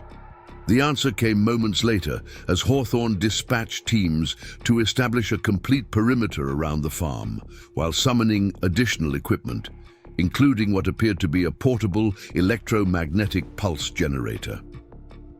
They're preparing to use an EMP, Jack said, trying to disable Aurora before they physically breach the facility. Martinez studied the approaching storm system, now just hours from delivering its transformed moisture to Riverside Valley. The EMP won't work. Aurora's core systems are magnetically shielded. Your grandfather's notes mentioned Soviet attempts to disable the original facilities using similar technology. But Pinnacle doesn't know that. They'll try the EMP, then escalate to more direct methods. We need to go public before they can shut this down or seize control, Jack said. My grandfather preserved Aurora for decades, but he always intended for it to eventually serve its true purpose openly. Martinez nodded, her scientific caution balanced by clear recognition of the moment's urgency. The approaching storm provides perfect validation. Pinnacle engineered it to create crop damage without beneficial rainfall. Aurora has transformed it into exactly what the region needs. That visible, measurable contrast between exploitation and restoration is something even Pinnacle's resources can't easily dismiss. Jack accessed Aurora's advanced communication systems, designed to transmit data securely even during attempted information blackouts. We need to document everything. Pinnacle's original atmospheric manipulation, Aurora's harmonic restoration, and the measurable differences in outcome. Then distribute it widely enough that suppression becomes impossible. My research colleagues at 3 universities are already tracking the anomalous pattern shift in tonight's storm system, Martinez said. They've never seen anything like it. A destructive weather pattern spontaneously reorganizing into a beneficial one without losing energy. If we provide them with the underlying science, they can verify and amplify our findings. Together they compiled a comprehensive data package, historical documentation of Aurora's original purpose, technical specifications of its harmonic restoration approach, and real-time measurements showing the transformation of Pinnacle's destructive weather pattern into beneficial rainfall. Most importantly, they included detailed comparisons between Aurora's restorative methodology and Pinnacle's disruptive approach, highlighting the fundamental difference between working with natural systems versus attempting to control them. While preparing this information for distribution, Jack continued monitoring Pinnacle's activities on the surface. The security team had completed their perimeter, effectively isolating the farm from potential outside observation. The portable EMP generator was being calibrated, its operators working with focused urgency under Hawthorne's direct supervision. They're desperate to disable Aurora before the storm reaches populated areas, Martinez observed. Once people experience the difference between Pinnacle's artificial disruption and Aurora's natural restoration, public opinion will shift dramatically against their entire business model. Jack studied the facility's historical protocols for responding to direct attacks.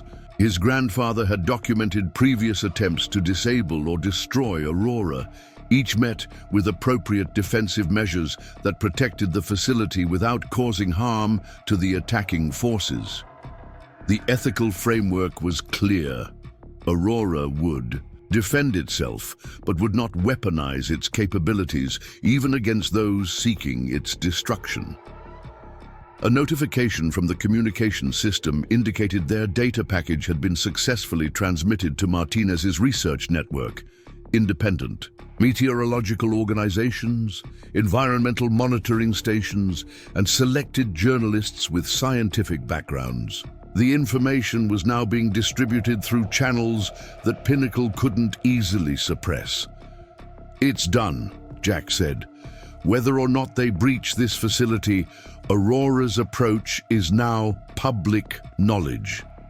Martinez nodded with satisfaction. And just in time. Look at the weather data. The transformed storm system is reaching the eastern edge of Riverside Valley. The first rainfall will begin within the hour.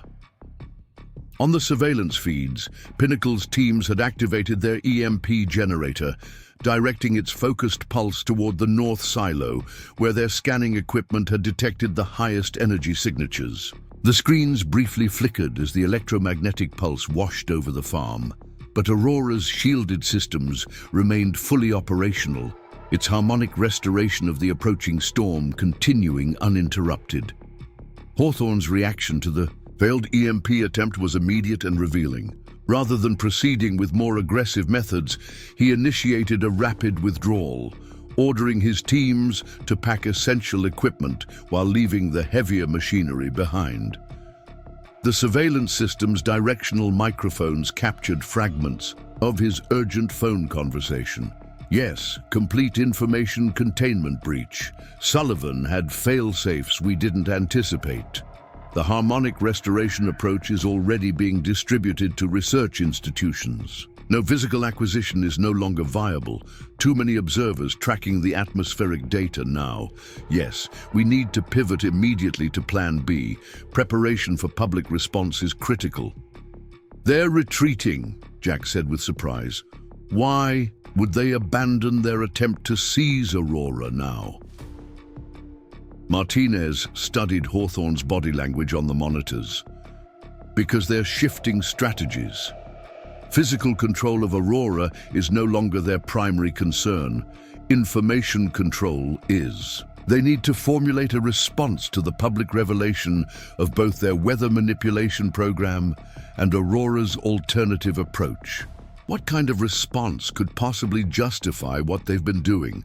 Jack asked. The most dangerous kind, Martinez replied grimly. Partial acknowledgement wrapped in corporate language.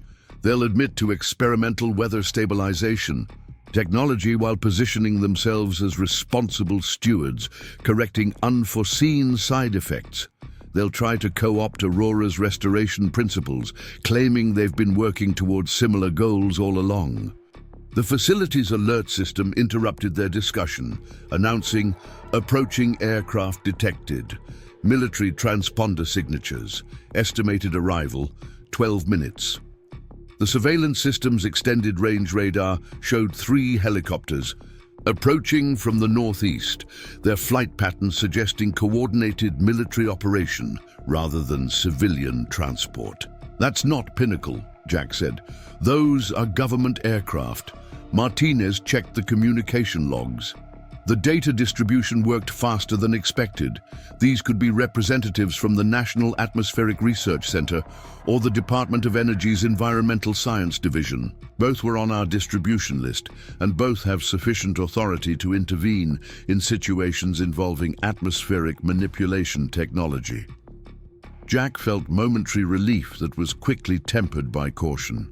After all, it had been government authorities who had initially attempted to weaponize Aurora decades ago, forcing his grandfather and the other scientists to hide the technology.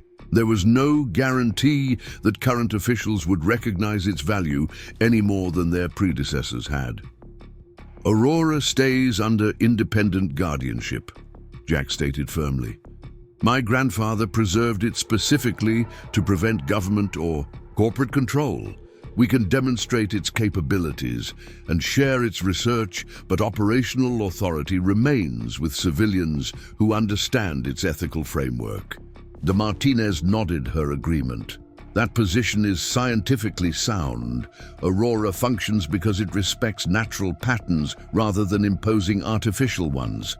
Institutional control would inevitably push toward more aggressive intervention, recreating the same problems Pinnacle's approach has caused."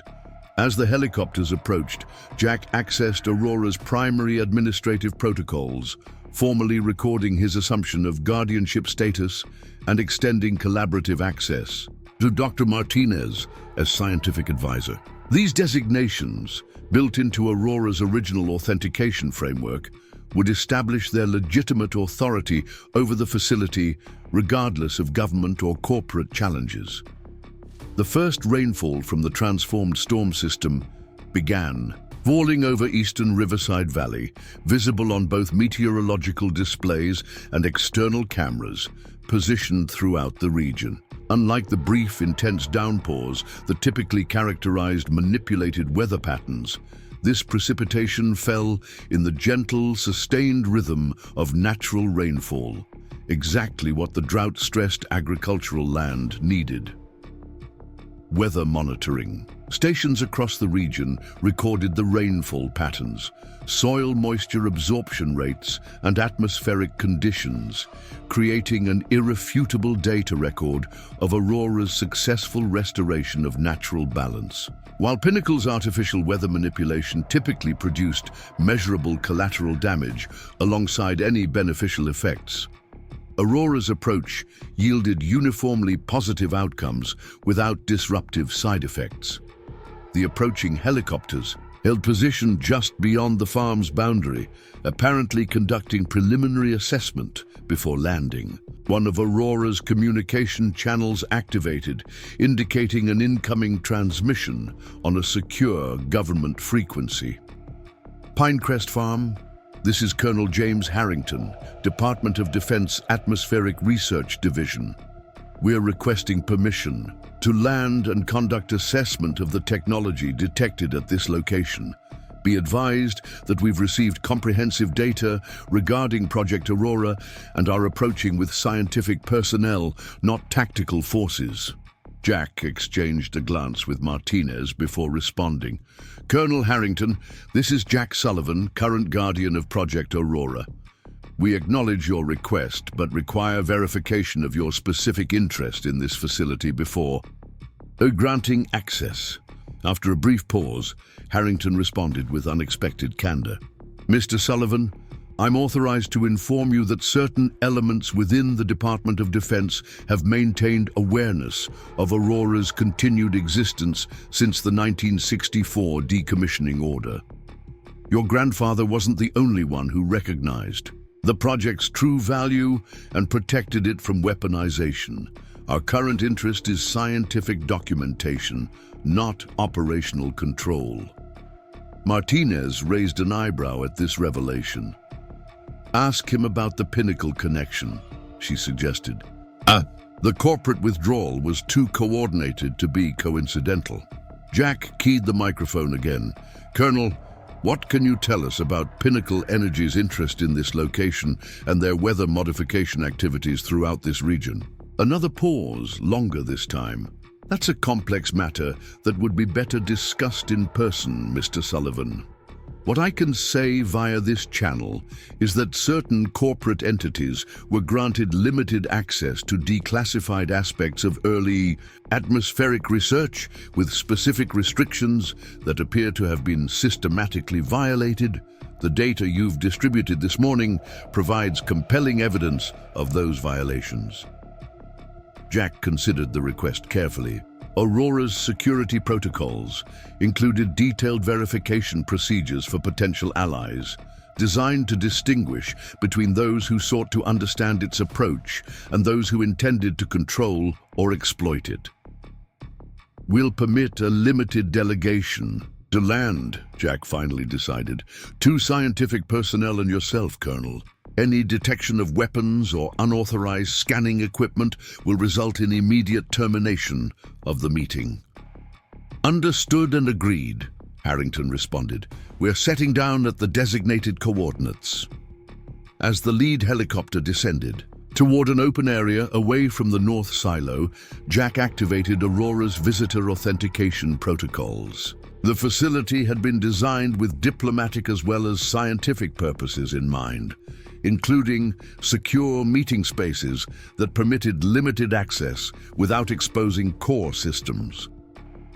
I'll meet them at the surface, Jack told Martinez. You continue monitoring Aurora's systems during the storm restoration. If anything suggests a security breach, activate the separation protocol my grandfather documented. Martinez nodded, already focused on the atmospheric data streaming across the primary displays. The rainfall patterns are perfect, optimal, absorption rates with minimal runoff. This is how weather systems are supposed to function when their natural harmonics aren't disrupted. Jack made his way to the surface through one of the secure access tunnels, emerging from a hidden entrance near the farmhouse rather than the main silo access. The morning air carried the unmistakable scent of rain on dry soil, perhaps the most welcome smell in agricultural communities suffering from prolonged drought. Colonel Harrington had landed with 2 civilians, an older woman whose bearing suggested significant scientific authority, and a younger man carrying atmospheric monitoring equipment. None of the 3 wore military uniforms, though Harrington's posture clearly indicated his background. Mr. Sullivan, Harrington greeted him, extending his hand. Thank you for agreeing to this meeting. This is Dr. Eleanor Chen, Chief Atmospheric, physicist with the National Oceanic and Atmospheric Administration, and Dr. Michael Reeves, who leads our harmonic pattern analysis division. Jack shook their hands, noting the authentic scientific interest in their expressions rather than the calculated assessment he'd seen from Pinnacle's representatives. I understand you've reviewed the data we distributed regarding Aurora's approach to atmospheric restoration. Dr. Chen nodded enthusiastically. It's remarkable work. Confirms theories several of us have been developing for years about harmonic reinforcement versus direct manipulation. The storm transformation you've demonstrated is particularly compelling. Our monitoring stations across the Midwest have been tracking its evolution from destructive to beneficial patterns without energy loss. What exactly is your interest in Aurora? Jack asked directly. My grandfather preserved this technology, specifically to prevent its weaponization or commercial exploitation. Harrington gestured toward the steadily falling rain. Exactly what you're seeing now, Mr. Sullivan. The climate disruption we're experiencing globally can't be addressed through conventional approaches. Brute force attempts like Pinnacle's only create cascading instabilities. Aurora represents a fundamentally different paradigm. You mentioned Pinnacle violated restrictions on atmospheric technology, Jack prompted. What restrictions, and why were they permitted access to this research at all? Harrington's expression tightened slightly. That's part of a longer, more complex history that involves classified decisions made above my pay grade. What I can tell you is that limited technology transfer was authorized in 2010 for drought mitigation research, with strict prohibitions against commercial weather manipulation or any approach that created climate instability. Dr. Reeves added, Pinnacle systematically exceeded those boundaries, developing increasingly aggressive intervention methods while concealing the destabilizing side effects. Your distributed data provides the first comprehensive evidence of both their violations and a viable alternative approach. Jack considered this information, weighing it against his grandfather's warnings about institutional control. Aurora remains under independent guardianship, he stated firmly. We're willing to collaborate on research and implementation of harmonic restoration techniques, but operational authority stays civilian. To his surprise, Dr. Chen immediately nodded. That's entirely reasonable and consistent with the original Project Aurora protocols. Institutional oversight inevitably pushes toward more aggressive intervention, exactly what created the problems we're now facing. What we're proposing is scientific collaboration, not control. Harrington added, there's also the matter of Pinnacle's continued operations. Their weather modification technology is currently deployed across 14 states, creating atmospheric disruptions that will require harmonizing. Aurora's approach is the only viable counter to the instabilities they've introduced. The diplomatic discussion was interrupted by an urgent communication from Martinez through Jack's secure earpiece. The storm transformation is attracting significant attention. Meteorological stations across 3 states are reporting unprecedented, spontaneous weather pattern harmonization. Major news outlets are picking up the story, connecting it to the data we distributed. This is moving faster than we anticipated. Jack turned to Harrington and the scientists. It seems events are accelerating beyond this initial meeting. The transformed storm system is creating significant public and scientific attention. Dr. Chen checked her tablet, which was displaying multiple incoming data alerts. She's right. I'm seeing reports from our field stations describing the rainfall patterns as optimally balanced and exhibiting natural harmonic distribution without artificial signatures. This is precisely the kind of validation Aurora's approach needs. Which brings us to the immediate question, Harrington said. Pinnacle is already formulating their public response. They'll attempt to co-opt Aurora's methodology while positioning themselves as responsible innovators who simply refined their approach. How do you intend to counter that narrative? Jack thought of his grandfather's final journal entries, his confidence that Aurora would eventually serve its true purpose openly, not as a secret to be hidden, but as an alternative path forward. Complete transparency, he decided. Aurora's approach isn't proprietary technology to be controlled. It's a fundamental scientific principle that should guide all atmospheric interaction. We demonstrate the measurable differences between harmonic restoration and artificial manipulation, then let the results speak for themselves. Dr. Chen smiled with approval. Scientific validation through observable outcomes, the most powerful argument possible. And with this first transformed storm system already delivering precisely what the region needs, the contrast with Pinnacle's approach couldn't be clearer. As they spoke, local news helicopters appeared on the horizon, clearly drawn by the unusual storm transformation and the mysterious data that had been distributed to scientific institutions. Aurora's public emergence was happening not through formal announcements, but through visible demonstration of its principles.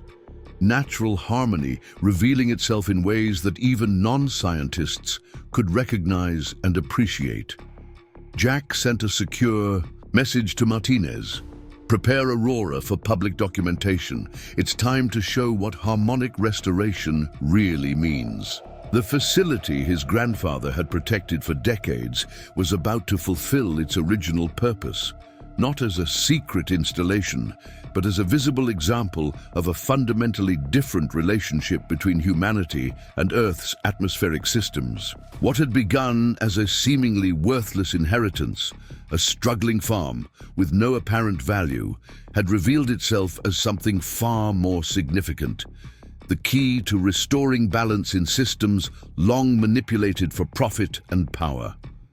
The approaching rain wasn't just nourishing drought-stricken fields. It was washing away decades of secrecy and calculation, revealing a path forward based on harmony rather than control. 3 months after Jack Sullivan discovered Project Aurora beneath his grandfather's seemingly worthless farm, Riverside Valley had transformed.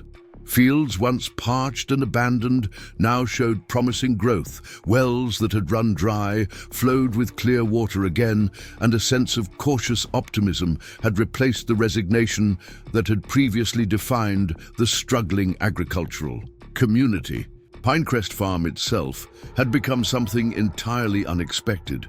A research and education center where farmers, scientists, meteorologists, and climate specialists gathered to study and implement the harmonic restoration approach that Aurora had preserved for decades. The once dilapidated buildings had been renovated, not into the sterile corporate facilities Pinnacle had envisioned, but into practical spaces that maintained the working farm's character while accommodating its new scientific purpose.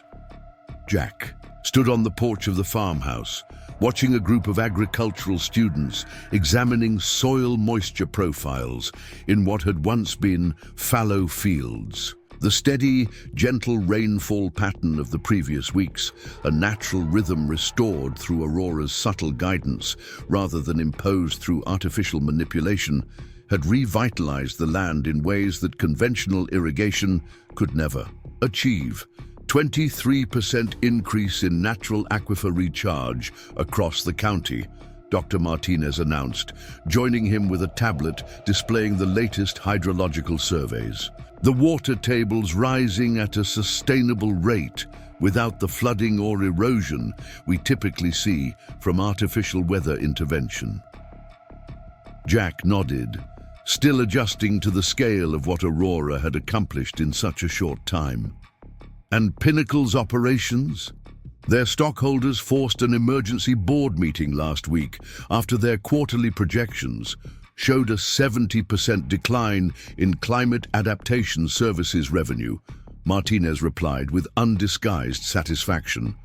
Turns out selling expensive Solutions to problems you're secretly creating isn't a viable business model once people understand what's happening.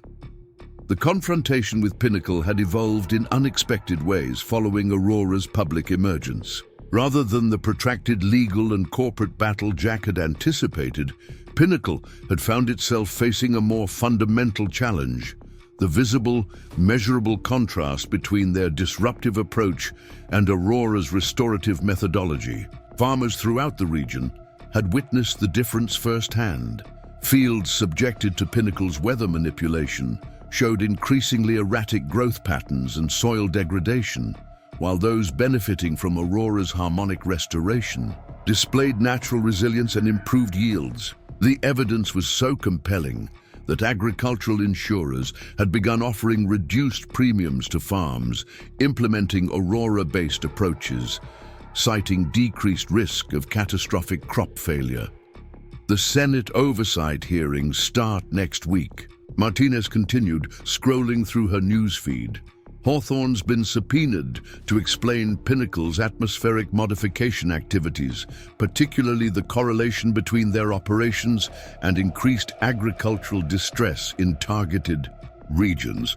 Jack's attention was drawn to a convoy of vehicles approaching along the main road, not the unmarked corporate SUVs that had once threatened Pinecrest Farm, but a mix of government and university transportation, bringing another delegation of international researchers interested in Aurora's approach. Since going public, the facility had hosted scientists from 27 countries, each returning home with a deeper understanding of harmonic restoration principles that could be adapted to their specific regions. Mark's flight gets in at 2, Jack mentioned, referring to his brother who had initially dismissed the farm as worthless. He's bringing representatives from 4 Midwestern agricultural cooperatives interested in establishing regional harmonic monitoring stations. Martinez smiled at the irony, from suggesting you sell to Pinnacle for $70,000 to helping establish a nationwide restoration network. That's quite a perspective shift. Seeing is believing, Jack replied simply. No one fully understood what Grandpa had preserved until they experienced the difference between manipulation and restoration firsthand. The implementation of Aurora's approach had expanded far beyond Riverside Valley in the months since its public emergence. While the original facility remained the primary research and development center, a network of smaller harmonic resonance stations had been established throughout regions suffering from atmospheric disruption, each adapted to local conditions and maintained by community organizations rather than centralized corporate or government control. This distributed model, another aspect of Aurora's original design that Jack Sullivan had carefully preserved, proved remarkably effective against attempts to commercialize or monopolize the technology. Without a single point of control, the Harmonic Restoration Network functioned as a scientific methodology rather than a proprietary system, accessible to communities based on environmental need rather than financial resources. Colonel Harrington, whose initial military association had raised Jack's suspicions, had proven an unexpected ally in maintaining Aurora's civilian oversight. His atmospheric research division had provided technical support and documentation while respecting the independent governance structure Jack had established with Martinez and a council of atmospheric scientists and community representatives. The Australian implementation is showing promising results, Martinez noted, showing Jack's satellite imagery of rainfall patterns across previously drought-stricken regions. Their team adapted Aurora's harmonic frequency modulation to account for southern hemisphere atmospheric currents. Early data shows a 34% improvement in natural precipitation distribution. Jack studied the images, recognizing the distinctive patterns of restored natural harmony rather than forced intervention. They're following the core principle, reinforcing what should be there naturally, not imposing artificial patterns.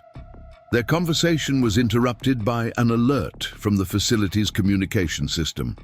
Sheriff Cooper, who had helped protect Pinecrest Farm during Pinnacle's initial incursion, was calling from the county courthouse with news that couldn't wait. "Just thought you should know," Cooper said when Jack answered. "The county board unanimously approved the Atmospheric Harmony Protection Zone designation for Riverside Valley. No commercial weather modification permitted within 50 miles of the monitoring network. First jurisdiction in the country to implement the full protective framework. This development represented more than local policy. It established legal precedent for communities to reject corporate weather manipulation in favor of restoration approaches. Similar measures were pending in agricultural regions across 3 states, each building on Riverside Valley's well-documented recovery since Aurora's principles had been implemented." "That's significant progress," Jack acknowledged. "How's the opposition responding?" Dame Pinnacle's lawyers made their usual arguments about restricting innovation and limiting technological solutions to climate challenges. Cooper replied with audible skepticism. But their position collapsed when Farmer Wilson showed before and after soil analysis from his north fields. Hard to argue with results people can see with their own eyes and measure with their own hands. After ending the call, Jack joined Martinez in Aurora's main control chamber, now staffed by a small team of carefully selected researchers studying the facility's historical data alongside real-time atmospheric monitoring. The central column still pulsed with its characteristic aurora-like energy, though now its operations were transparent rather than secret, its methodologies documented and shared rather than hidden. "We've compiled the historical comparison you requested," said Dr. Elena Weber, a climatologist who had been among the first scientists to validate Aurora's approach.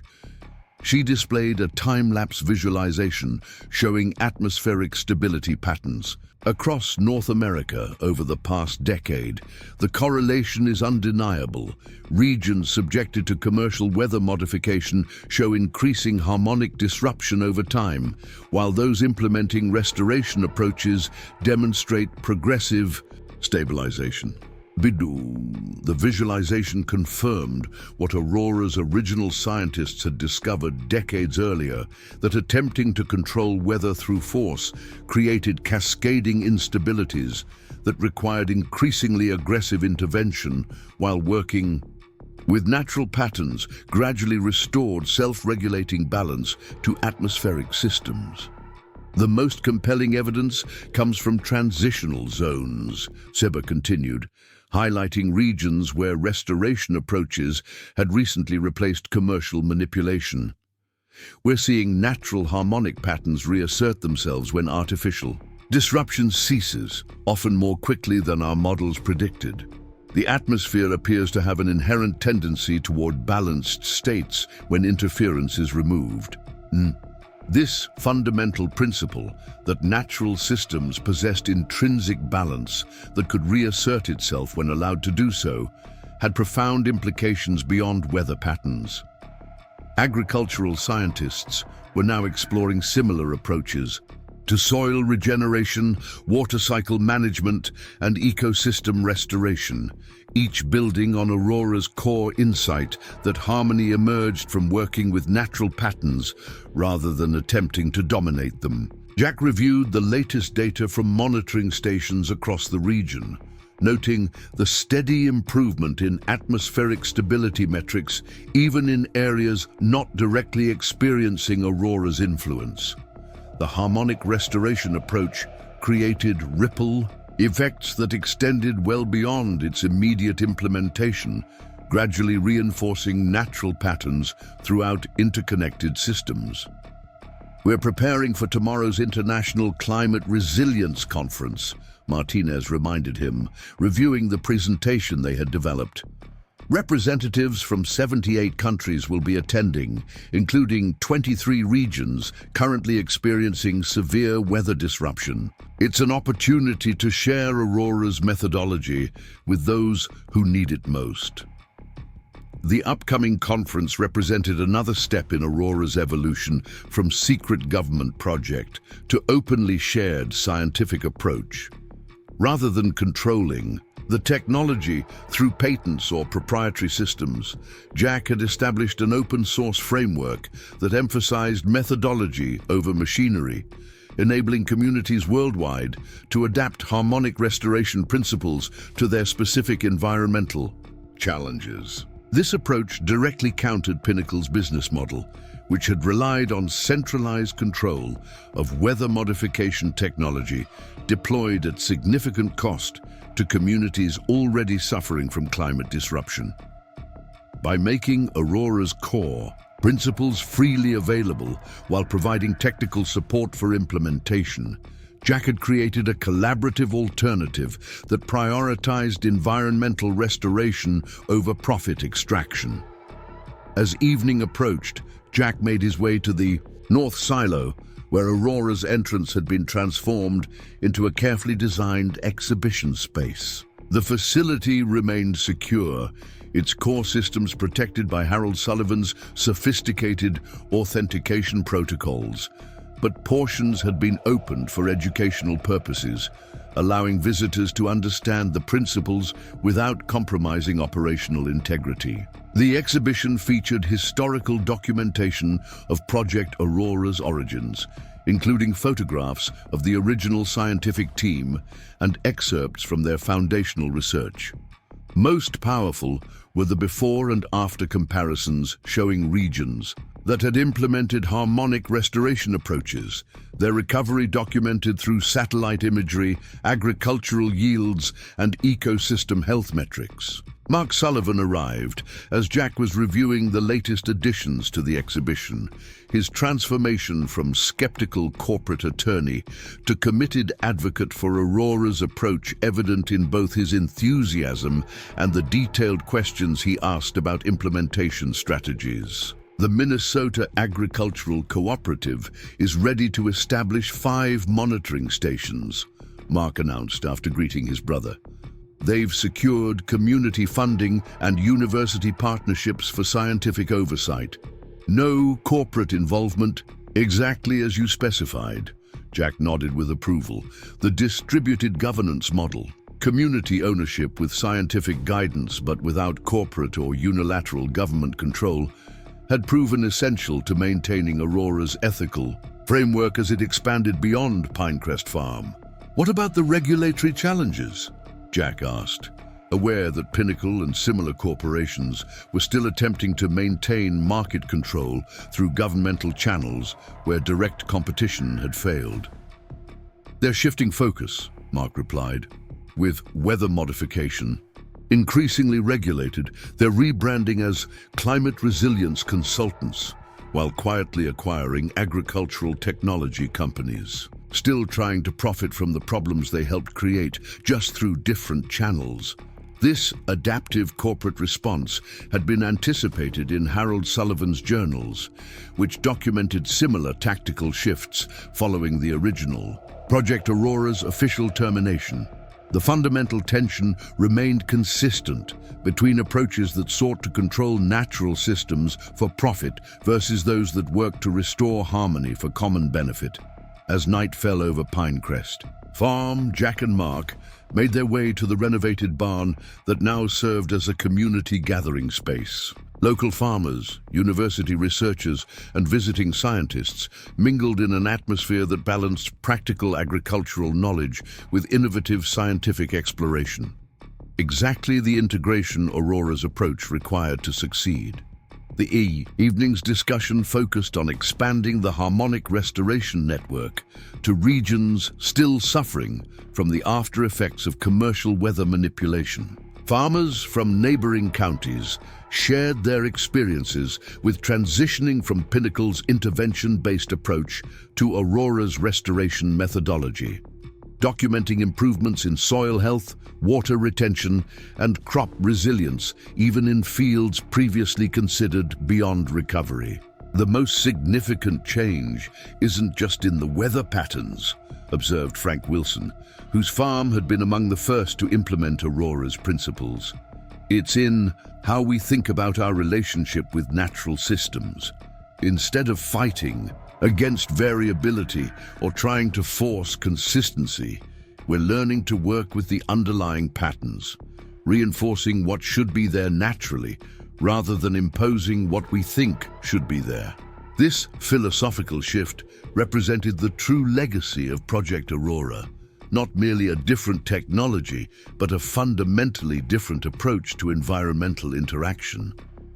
As Harold Sullivan had documented in his final journals, the project had always been about more than weather.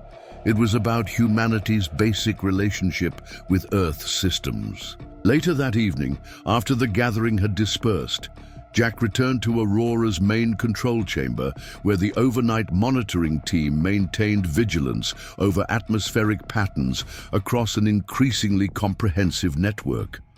The central column pulsed with steady energy, its harmonic resonance now synchronized with similar facilities throughout regions participating in the restoration initiative. Dr. Martinez joined him, reviewing data from international implementation sites, where Aurora's principles were being adapted to diverse environmental conditions. The Indonesian archipelago is showing particularly promising results, she noted. They've modified the harmonic frequency algorithms to account for maritime atmospheric patterns, creating more balanced rainfall distribution across islands previously experiencing devastating monsoon irregularities. These adaptations highlighted the versatility of Aurora's approach, not a rigid technology to be replicated identically everywhere, but a methodology that could evolve to address specific regional challenges while maintaining its fundamental principles of harmonic restoration rather than forced intervention. We've received a formal request from the United Nations Environmental Programme, Martinez continued, displaying an official communication. They're establishing an independent atmospheric harmony commission and want our technical guidance on implementing restoration approaches in critical climate vulnerability zones. Jack studied the request, recognizing both its opportunities and potential challenges. International implementation presented the possibility of significantly expanded positive impact, but also risked institutional capture of the kind Harold Sullivan had worked so diligently to prevent. We'll provide technical support and training, Jack decided, but maintain the same distributed governance model, local control with scientific guidance, not centralized authority. The principles work specifically because they're implemented through community understanding, not imposed from above. This insistence on decentralized implementation had proven crucial to Aurora's success. Unlike Pinnacle's top-down approach that treated communities as passive recipients of controlled weather, the Harmonic Restoration Network functioned through active participation of local stakeholders who understood both their regional atmospheric patterns and the ethical framework that guided intervention. The results spoke for themselves. Regions implementing Aurora's approach showed steadily improving atmospheric stability, natural moisture distribution, and agricultural resilience, while areas still subject to commercial weather modification continued experiencing increasing volatility, requiring ever more aggressive technological intervention. Precisely the cycle Harold Sullivan had documented decades earlier. Jack's contemplation was interrupted by an alert from the long-range monitoring system. A significant atmospheric disturbance was forming over the Pacific, its pattern signatures suggesting artificial origin rather than natural development. The energy distribution displayed geometric precision, characteristic of directed intervention rather than organic weather formation. Pinnacle's weather modification platform offshore of Southern California, Martinez confirmed, examining the technical data. They've established international waters operations beyond domestic regulatory jurisdiction. This particular pattern appears designed to create artificial drought conditions along agricultural regions that have rejected their services. The corporate tactic was both predictable and revealing. Unable to maintain market control through direct competition or regulatory capture, Pinnacle had resorted to manufacturing climate stressors that would pressure communities into reconsidering their services. It was commercial warfare conducted through atmospheric manipulation, precisely the scenario Aurora had been preserved to address. Activate the Pacific Harmonic Restoration Network, Jack instructed the monitoring team. Full pattern analysis and graduated response protocols document everything for international regulatory review. The team implemented his directives, connecting Aurora's primary facility with the growing network of restoration stations established throughout Western states. Together, these distributed systems began the careful process of harmonic reinforcement, not attacking Pinnacle's artificial pattern directly, but systematically strengthening the natural atmospheric rhythms it sought to disrupt. On the monitoring displays, the confrontation between fundamentally different approaches played out in real time. Pinnacle's technology forced unnatural precision onto inherently dynamic systems, creating temporary control at the cost of growing instability. Aurora's methodology worked more subtly, reinforcing natural harmonics that gradually reasserted themselves against artificial disruption, like an ecosystem recovering from external pressure. Their increasing power to their primary electromagnetic resonators, reported Dr. Weber, tracking Pinnacle's response to the restoration effort, attempting to override the natural harmonic patterns we're reinforcing. This is precisely the escalation cycle documented in your grandfather's research. Artificial control requiring ever-increasing energy to maintain as natural systems resist disruption. Jack watched the pattern evolution with growing confidence in Aurora's approach. Each time Pinnacle escalated their intervention, the resulting instability created openings for natural harmonics to reassert themselves, particularly when supported by Aurora's restoration field. It wasn't a battle of opposing forces, but a fundamental difference in relationship with natural systems: dominance versus harmony. By morning, the atmospheric confrontation had resolved decisively. Pinnacle's artificial drought pattern had dissolved back into natural variation, its carefully engineered precision overcome not by greater force, but by the inherent resilience of properly supported natural systems. Communities that would have experienced manufactured water stress would instead receive normal seasonal precipitation, their agricultural planning undisturbed by corporate manipulation. The monitoring team had documented the entire process, creating a comprehensive record for international regulatory agencies investigating weather modification activities in shared atmospheric systems. Unlike previous corporate interventions that had been difficult to prove beyond scientific doubt, this incident provided clear evidence of both the manipulation attempt and the restoration response, measured by independent monitoring stations throughout the affected region. Pinnacle's stock is down 18% in pre-market trading, Mark observed, joining Jack for breakfast in the farmhouse kitchen. Investors are finally recognizing that their business model isn't sustainable, literally or financially. 3 board members have resigned, and there's talk of activist shareholders forcing a complete strategic overhaul. The market reaction reflected a broader shift in public and institutional understanding of atmospheric science. What had once seemed like abstract theoretical debates about weather modification approaches had become tangibly real through the visible contrast between regions experiencing harmonic restoration versus those still subjected to commercial manipulation. The evidence was written across landscapes, measured in agricultural yields, and experienced directly by communities whose relationship with weather had fundamentally changed. The international conference delegation arrives today, Jack reminded his brother, reviewing the packed schedule of presentations, field demonstrations, and technical training sessions planned for representatives from regions interested in implementing Aurora's approach. This is our opportunity to ensure harmonic restoration is understood not just as alternative technology, but as a fundamentally different relationship with natural systems. This philosophical distinction had proven crucial to successful implementation.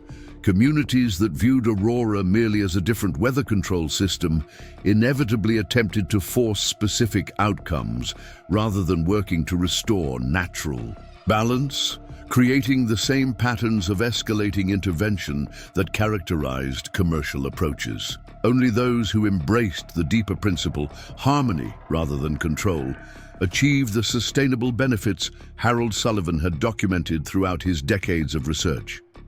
As morning sunlight streamed through the farmhouse windows, Jack reflected on the extraordinary journey from his initial return to what he had considered a worthless inheritance to the global movement now emerging from his grandfather's carefully preserved legacy.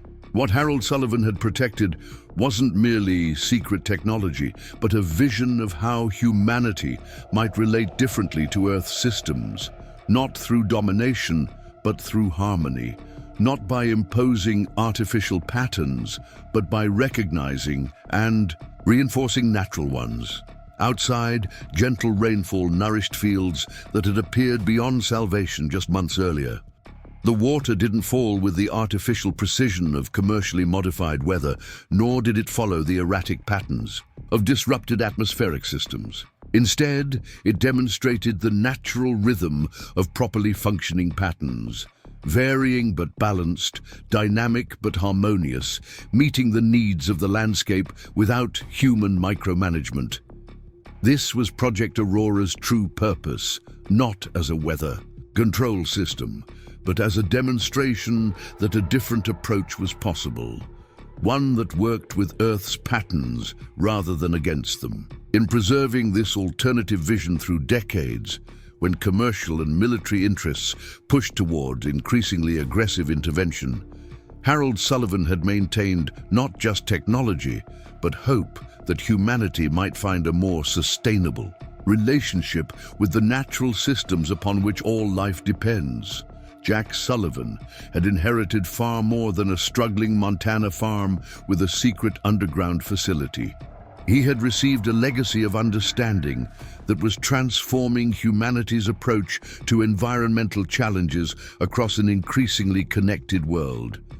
From seemingly worthless land had emerged priceless wisdom about harmony, balance, and restoration, principles that were reshaping not just agricultural communities, but the fundamental relationship between human systems and natural ones. As the international delegation began arriving at Pinecrest Farm, Jack prepared to share this understanding, not as proprietary technology to be controlled, but as universal principles to be adapted and implemented wherever artificial disruption had created instability. The truly valuable inheritance hadn't been buried in an underground bunker. It had been preserved in the approach the facility represented, a different way of seeing humanity's place within rather than above natural systems. The farm that had once seemed a worthless burden had revealed itself as the source of transformation, extending far beyond its boundaries, carrying the potential to heal not just local fields, but the relationship between humanity and the atmospheric systems upon which all communities depend. What had begun as one man's desperate attempt to understand his grandfather's cryptic message had evolved into a movement restoring harmony to systems long manipulated for profit and control. Proof that working with natural patterns rather than against them created prosperity that neither exploitation nor domination could sustain. Up next, you've got two more standout stories right on your screen. If this one hit the mark, you won't want to pass these up. Just click and check them out.